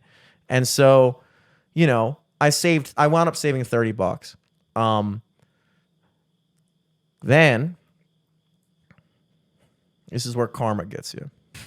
This is where karma gets you. So, that night, I am recording a podcast for somebody, and I get an email, a mass email from Atlas, and they are having they had an opening. Somebody called out at one of their places, one of their restaurants. And so they're looking for a trio to cover that night. Now, I had been trying to play at this particular place forever because it's like it's fastly becoming like the number one place in Fells to play. Kind of goes in cycles, kind of like Towson does. Like 1 year Rec Room's the best, next year it's like that. And this place is becoming like the place. And for whatever reason, I could never get booked there. I fucked up my chances 3 years ago when a different guy was booking. He offered me a $150 gig, and I was like, I can't do any less than 200. But let me know if you have anything open up for like a Sunday or a weekend, blah, blah, blah, where I can do 150. I just can't do it on a Friday or Saturday, you know? And then he got pissed off and was like, no, I'll pass. You'll learn when you're older. And I've told that story on the podcast. And then, so he never booked me again. And I was like, okay, whatever, dude. So now this place has since been bought up by Atlas. So now I'm in with Atlas. So I get the look. And so I take the gig before asking if anybody in my band's available. Oh. Of course, Joe can do it. Yeah. You know. But John can't do it because he was actually supposed to play Firefly. He did play Firefly today. Nice. With this Peach Face. She's a local artist, Baltimore artist. And so he was actually on the main stage with Peach Face, and like he was like kind of like their drummer that they got to do it with them. Unfortunately, that gig was rained out. But they still played via live stream, but like, you know, not the same. That's what I heard. So I think that was really disappointing for him. Yeah. Disappointing for me too, because he asked to borrow the snare that I have in the studio and the snare stand as a spare. And I was really hoping that I could say that something in my studio made it to a festival to play, you know? But even that didn't happen. Damn. But anyway, so I take this gig, can't find a drummer. They're kind of desperate, so they're like, whatever, dude, just do the duo. So I show up with Joe playing this like big gig, tons of people, just me and him. You kind of need a drummer. Long story short, we made it work. It was a fun night. Now, Liv came down with me. Second set, I walk outside, she's crying, right? And I'm like, what the hell's going on? She's like, nothing bad, but I just got kicked out. And I'm like, what the fuck did you get kicked out for? And she's like, well, you know, I was on the phone with my friend in the bathroom. My friend called me like crying about like some guy or whatever, and I was just like sitting in the stall just talking to her, like consoling her. And then like next thing I know, like, you know, when I walked out, a bouncer was like, you got to get the fuck out of here or something like that. And I was like, oh man, they probably thought maybe you were doing like coke or something like that, or you know, just I was like, you know, like you got to be aware, like when you're at a bar like this, like they're always looking for that. You know, people go in the bathroom suspiciously for a long time. It's like, what the fuck are you doing in there? You know. So anyway, turns out that the bartender that I'm like cool with was the one who did it. And so I'm like, well, let me see if I can talk to him. So I go up and I'm like, dude, like, you know, she came down with me. I'm supposed to be here until 2 a.m. It's 11 p.m. right now. So what is she supposed to do for the next 3 hours? She can't go anywhere. Like, she wasn't even doing anything bad. And he was like, no, man, I had like multiple barbacks come in and tell me that she was on the toilet, on the phone, throwing up and taking a shit. And I was like, in my mind, I was like, she better not have been taking a shit. But also I was like, even if she was, she said she wasn't. She said she wasn't. But even if she was, is taking a shit not allowed in a bathroom? Yeah. Yo, you shitting in here? Yeah, that's the weirdest one. What is the like that to me kind of rubbed me the wrong, because I was like, you didn't have to include that. There's nothing wrong with taking a shit in a bathroom. That's what it's for. If she was in the kitchen taking a shit, that's a problem. Bathroom taking a shit, pretty sure that's what it's there for. Now, throwing up, maybe. Yeah. Throwing up, maybe. But even that is like, if you throw up in a toilet, I understand if you throw up on the bar. I understand if you throw up on the floor outside. But if you have the wherewithal to like be like, I'm fucked up. Let me puke in this toilet. Let me puke in this toilet and then walk out perfectly fine.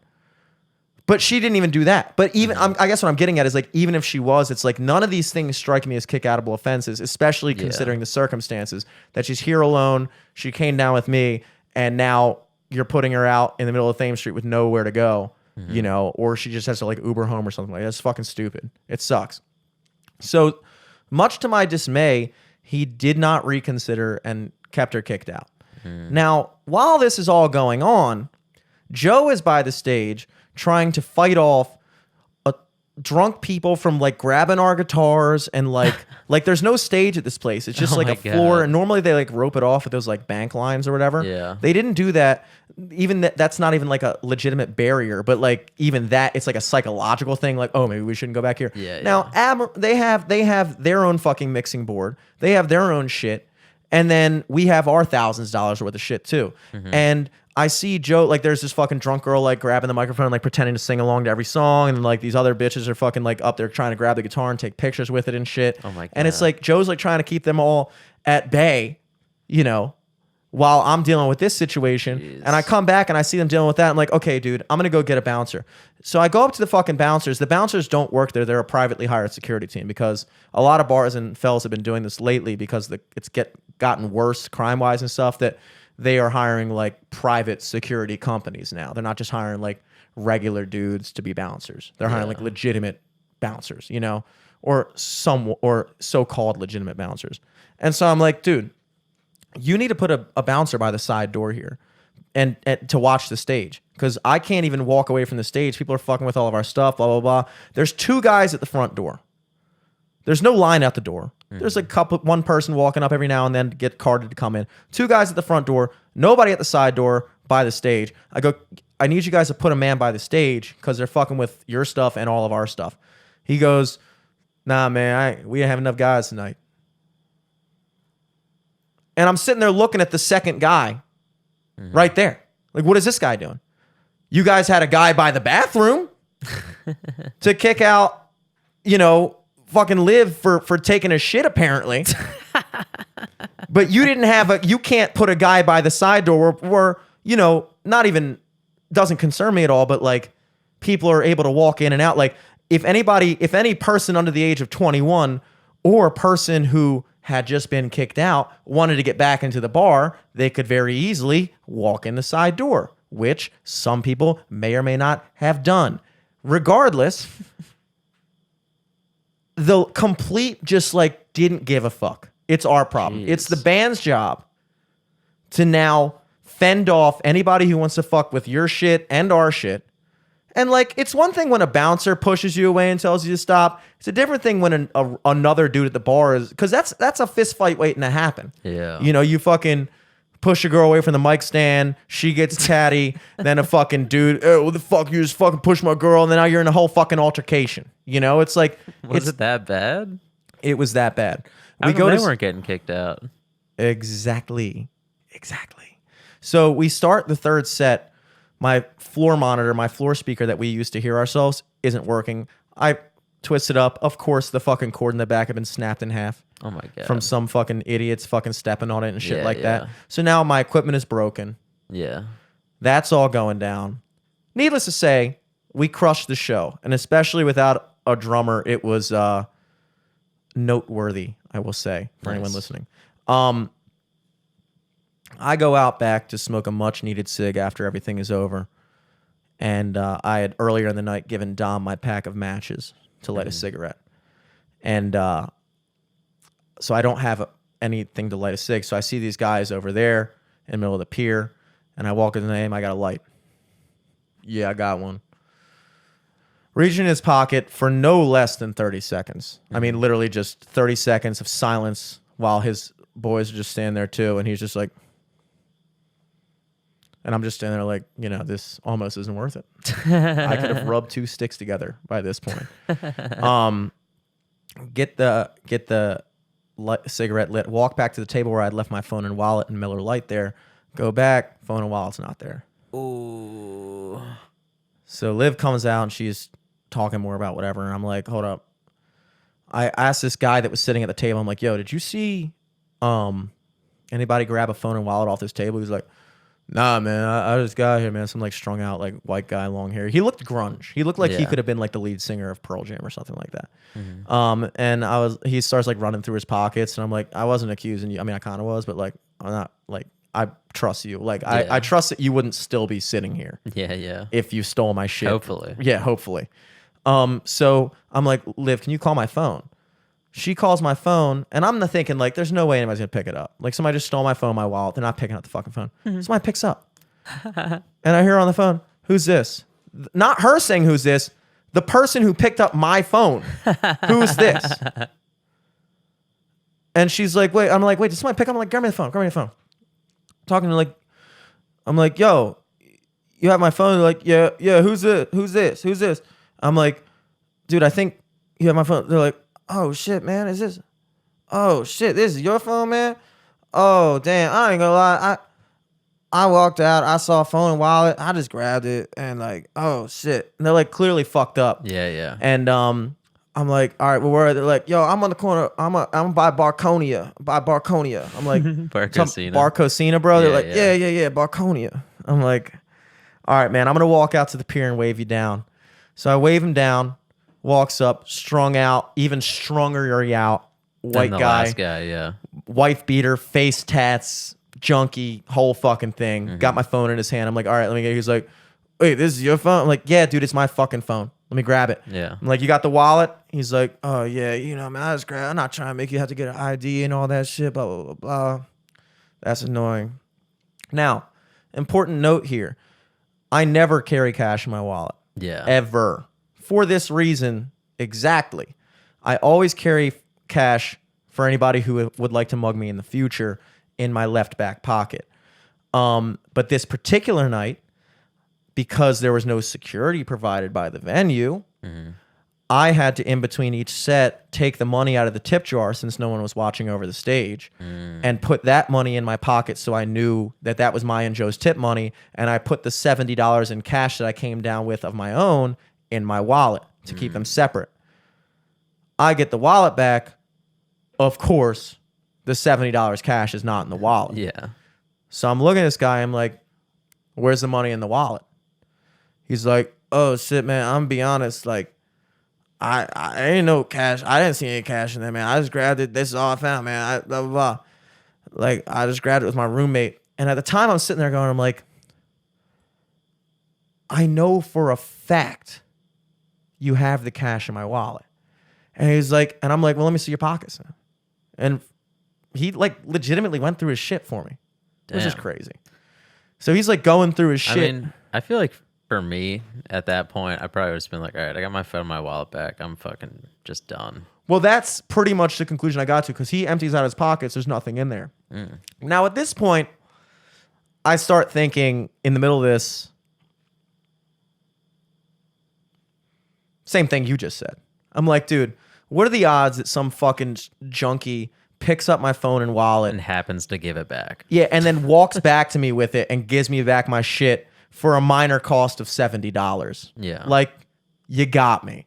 Now, looking back on it, his roommate was over there. I guarantee you he gave the cash to his roommate before he walked up to me with the phone and wallet so that he could be like, I don't have cash. And I could be like, Yeah. well, I can't prove that you stole it then. I'm not about to get in a fucking all-out brawl in the middle of Fells Point over $70 that you may or may not have actually taken. I have no proof of it. You know what I mean?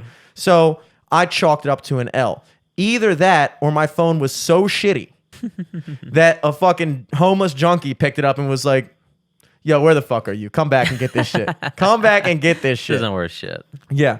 So, broken cord, $70 out of my wallet. Overall, I would still say overall good experience that night because we did do well at the gig. But I just remember thinking like, it always comes back, you know? Like I saved $30 by going to court, and then I lost like $100 tonight. Yeah, You Liv know, took a between the shit. cord, yeah, because you took a fucking shit.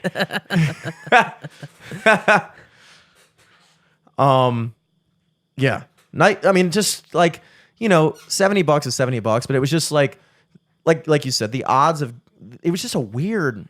Like I did not expect someone to pick that up, and you know, looking back, I'm glad I have a shitty phone. Because in all reality, if I had a good phone, that would not have happened. Yeah. If I had like the new iPhone, you think they're picking that up and giving it back to me? Nah. I had a shitty Droid S6 from 2015, and they walked back to me. Yeah, that dude probably had a better phone than you. Oh, he did. I saw his phone. I saw his phone. And like, now I'm thinking like, damn, I'm glad I didn't get a new phone. You know, I'll get a new phone now and I'll be more responsible. I'll stop taking my phone and wallet and leaving it fucking everywhere. But I'm glad I that's didn't. the first time that's happened to you. Because you leave that shit out like it's nothing. Oh, yeah. Because I hate sitting in my wallet and my phone. And came back Put it to in bite me your in the front ass. pocket. Yeah. Well, regardless, that was last Saturday. And then one more strange story for you I'll leave you with. I'm playing at the Annapolis Yacht Club last Saturday, the Saturday before last. Mm-hmm. And I got this gig from my agency. So I didn't really know what the whole deal was. They just said, hey, would you like to play something? It's a private thing at Annapolis Yacht Club. So I'm like, sure. It's a duo. So I roll down with Joe. The gig's 5 to 9. And, you know, Annapolis is always further away than I think it is. Mm-hmm. Like, it's like an hour. Yeah. Especially during that time of day. I always like, oh, Annapolis is like 35 minutes. Nope, that's That's an hour. like right before the Bay Bridge, and that's usually like Yeah. 50 minutes. But Annapolis, you get fucked by the traffic. Yeah, it's officially a bop. It's definitely a bop. So we get down there, we show up, and there's this empty room. We show up, and this guy named Josue is like, oh, yeah, here's the music? Okay, set up over here, blah, blah, blah. We set up in this empty room, and it's like this charity event for like lymphoma or something. Mm-hmm. And we set up at 5. We get started playing by 5. And we're playing in there, and there's nobody there. And when I say nobody there, I mean there's not a person there. Mm-hmm. We're in an empty room playing to no one. And we get about 30 minutes into this gig, and people kept asking me weird questions like, oh, are you Jessica's fiance? Are you Dave? Are you Dan? I'm like, no, I'm not. Who's Jessica? No, I was hired by my agency to come play this event. They're like, oh, okay, well, you guys sound good. And then they like disappear and wouldn't be back for another like 20 minutes. And we're just playing to nobody. Then I see this other guy roll up with a full band assembly. And he's like, what are you guys? We're like, he was like, oh shit. And his name was Dave. So he was Dave. He's dead. He's Jessica's fiance. So he's like, blah, blah, blah, blah. And he's like, are you sure you're playing at the right place? Because this event doesn't start till 8. And so Joe and I are sitting there after having been there for 2 hours in an empty room playing to no one. Playing to no one. Nobody ever once thought before the other band showed up, why are these guys playing to no one? Yeah. Are we sure they're in the right place? Yeah, what the hell? Nobody thinks that. So, of course, we go and talk to the manager, and they're like, oh, dude, you're supposed to be at the activity center, which is actually across that bridge over there at the pool. I'm like, really, dude? Nobody here thought of that? You know, why I didn't didn't take me to this room then. Yeah, why did you take me here? I showed up, I said on the music, I was booked by my agent, like, whatever. So I have to get broken down completely again, drive across this bridge, and set up at this pool place. At this point, it's like an hour and a half late. Yeah. You know, whatever. They understood. It was their fault. It really was their fault. And I was like... So it was the same place, right? It was the Annapolis Yacht Club, but it was like they have like the location on this side, and they have like an activity center, which is like a restaurant, bar, pool, thing like that on the other side of that drawbridge in Annapolis. Everyone knows what I'm talking about.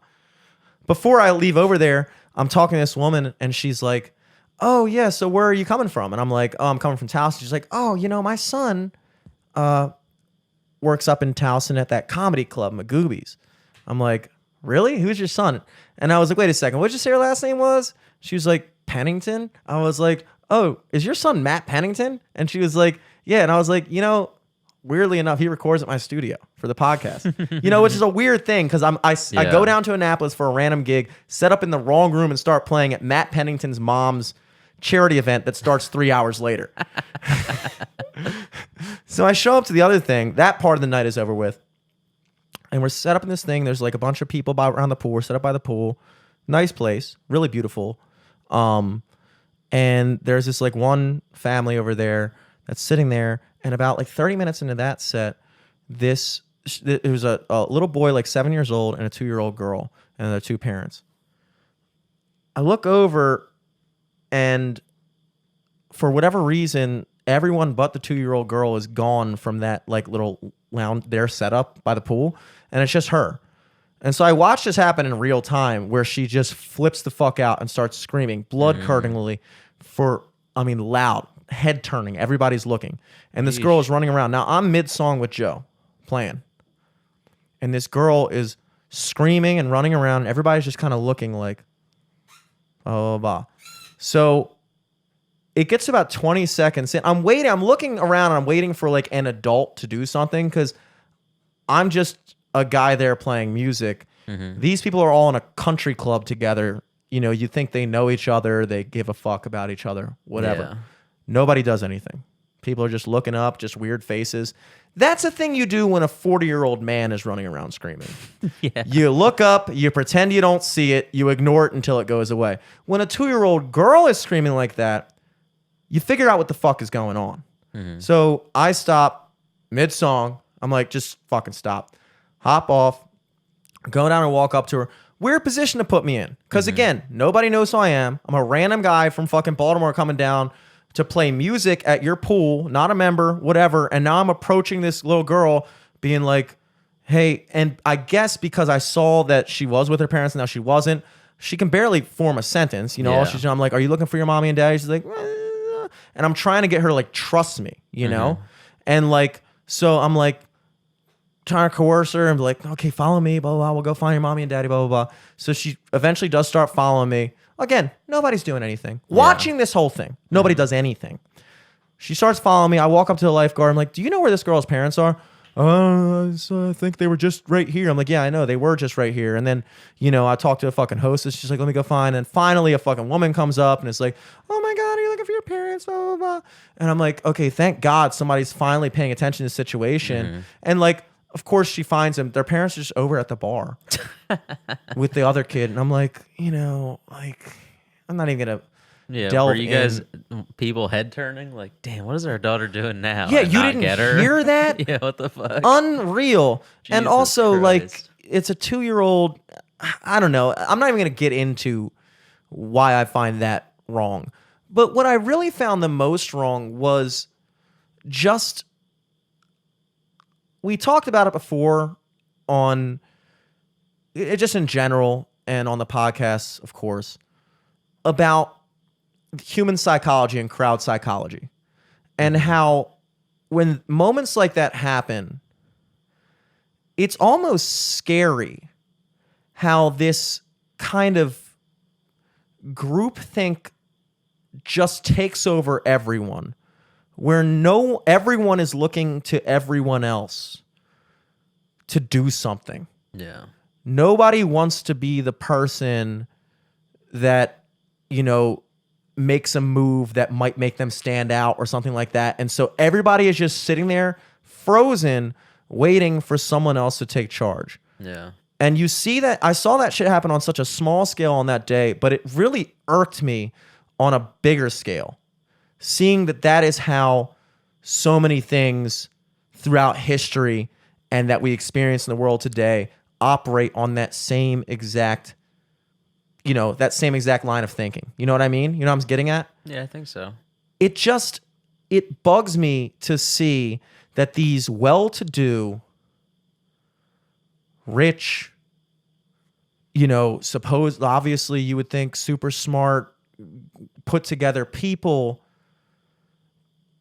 not one of them could bring themselves to put down their fucking lobster roll for a second and figure out what the hell is going on, because God forbid they're the one that has to do something in a crowd of people where everyone's waiting for someone else to do something. Everyone's waiting to be told what they're supposed to think about the situation. Everybody's waiting to be told what's going to happen next. Nobody understands the idea that, like we talked about with Archie before, that life, we talk about improv comedy, we talk about shit like that and like sketches and stuff like that. Life is an improv. It's an improv. We're making it up as we go. If you see something like that happen, you could be the person that controls the destination of what happens next. But there's something in the human psyche in those situations that keeps people from doing it. You could call it fear. You could call it, I don't know what you want to call it. But I don't know. I just saw that firsthand that day. And it really, 2 weeks later, I still get, I mean, I was furious at the time. Mostly because of that specific situation. But as I had time to reflect on it and thinking about it in the bigger picture, it really does. It really, I don't know. It was like emblematic of a bigger thing that bugs me about people. And that was on full display. So, I mean, that was a takeaway that I took from it.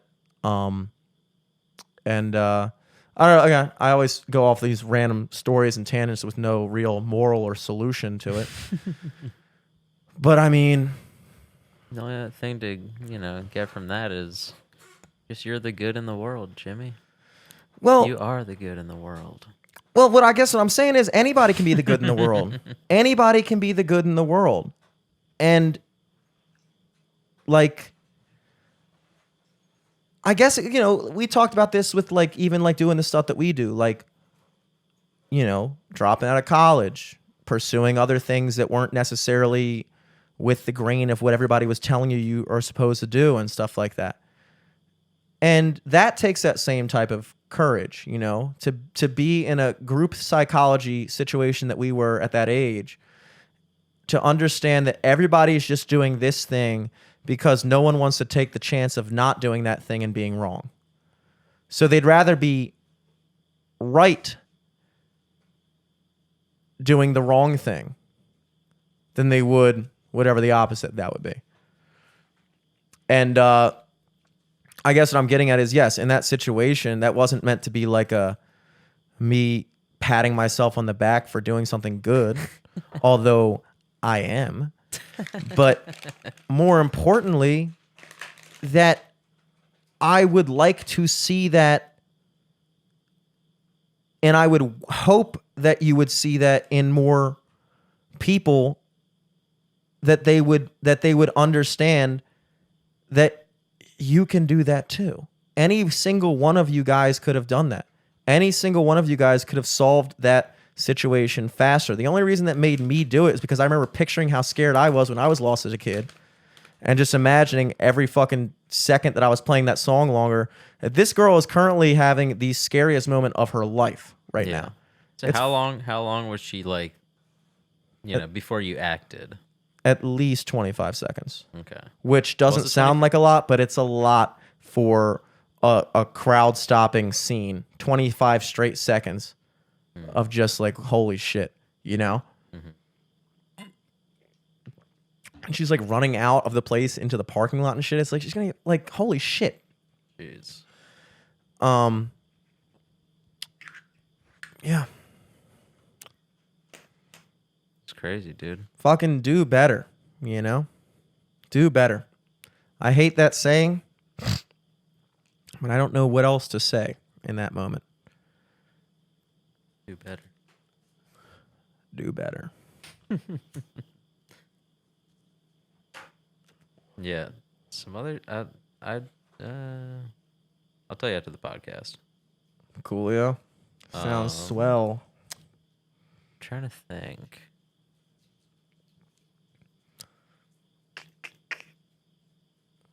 Yeah, I don't know.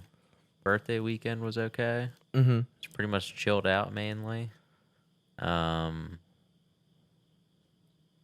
fucking working a lot. That's it. Yeah, I've noticed, dude. That's good though. That's good. Yeah. That's fucking good. We got a potential development with the with a little interview thing coming up. That could be cool. Oh yeah. Don't want to go too far into the details because I don't know. I mean, it's like we should fill that out after this tonight. Yeah, we should. Yeah, we should. But it's a magazine hit us up, wanting to do a little, just kind of find out more of our story, and I guess if we fill out the questionnaire well enough and make it interesting enough that it could lead to a real in-person interview, which could lead to an article, which would be cool. And I don't know, it's just kind of random to wake up and see that one morning because I was like, damn, you just, especially like in the past month, where I guess for both of us, the podcast had kind of taken a back burner with how busy we've been with everything. Yeah. And you kind of like, you go in phases. I certainly go in phases in my life where I'm hyper focused on the band, and then other phases where I'm hyper focused on the podcast. And whenever I'm hyper focused on one of those things, I always feel like I'm lagging behind on the other. Yeah. And so it's this constant cycle of like picking, oh shit, like, dude, go back to this thing. Like, I'm falling behind on this. We haven't put out a song in this long. And then I do that. Oh shit, we haven't recorded a podcast in two. It's like, but then watching the podcast itself just kind of accrue. While it was like, it's like looking at your retirement account, at least for me, when I was looking at the listens, and like going back and like checking like every couple days and be like, how are we getting more listens every time I check this? Yeah. Like how, like to the point where it's like, I wonder if people were like, oh, can't listen. They didn't put out a new episode this week. I got to go back to the old one. Yeah. I mean, I don't know what it was, but like I'm sitting there looking. That was the only thing that kind of kept me feeling okay about like, okay, like we have 227 episodes that if people really wanted to fucking listen to us, there's content there. You know what I mean? So I was like, look, we'll just take some fucking time to, do whatever we need to do and then come back to it. But like it was, that and then having this random email, it's like, okay, just watching, just kind of brought me back to being like, oh yeah, we are doing something. Yeah, we do a podcast. Yeah. Holy shit. Like I just read an article about myself. Like ourselves. I was like, oh shit. No way. It's an interesting story. Yeah. But hope we'll see how that goes. Eric and I are gonna work on that after the cast. But glad to be back as two mutually 29-year-old men, baby. This is I think that's what we really needed. We just needed to be 29 together again. Yeah. I think there's a little tension this last month. When you turned 29. Yeah. I got a little jealous. You were a little jealous. I noticed that. And I think really when it gets down to it, I think we had pretty much said everything that we had to say as 28-year-olds. Yeah. There's nothing more I could offer to the world as a 28-year-old. Yeah. So now, we're coming at you with a whole new year of stuff to say. Oh, fuck. I mean, that's a good time to go out, if any. You got anything coming up? Yes, I do, actually. Very busy month, as I mentioned. We're looking at, hold on one second, my fucking iPad wants to be a bitch right now. We're looking at this weekend. If you're listening, it's probably Friday, September 24th, in which case you can catch me tonight at Ampersea for my Most Fridays slot there. I'll be there from 5:30 to 8:30 at Ampersea in Fells Point.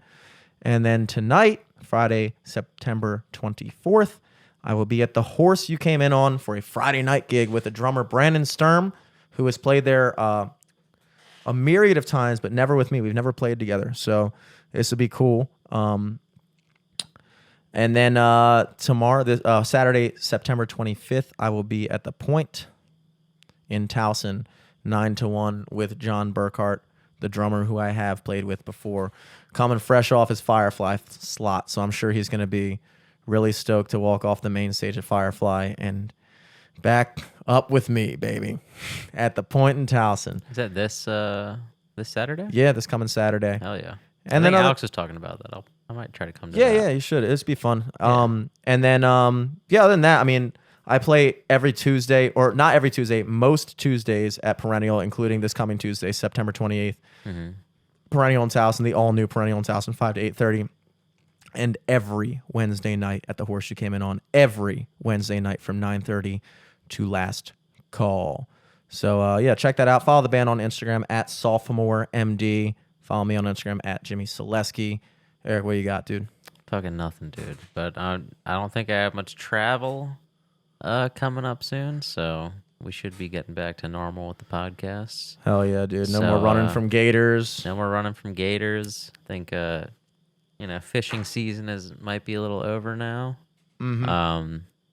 So yeah, just follow the podcast at LFTS Podcast all across the board. We're on, iTunes, SoundCloud, Spotify, everything, baby. At Eric Glazer on everything for when I rarely post shit. You tweeted something the other day, didn't you? Like a week ago?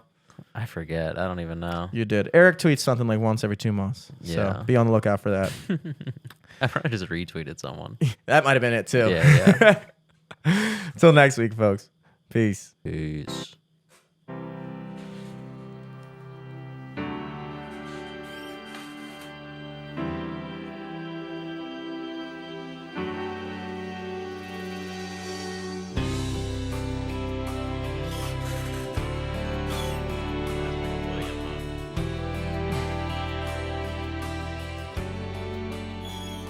You said I was in my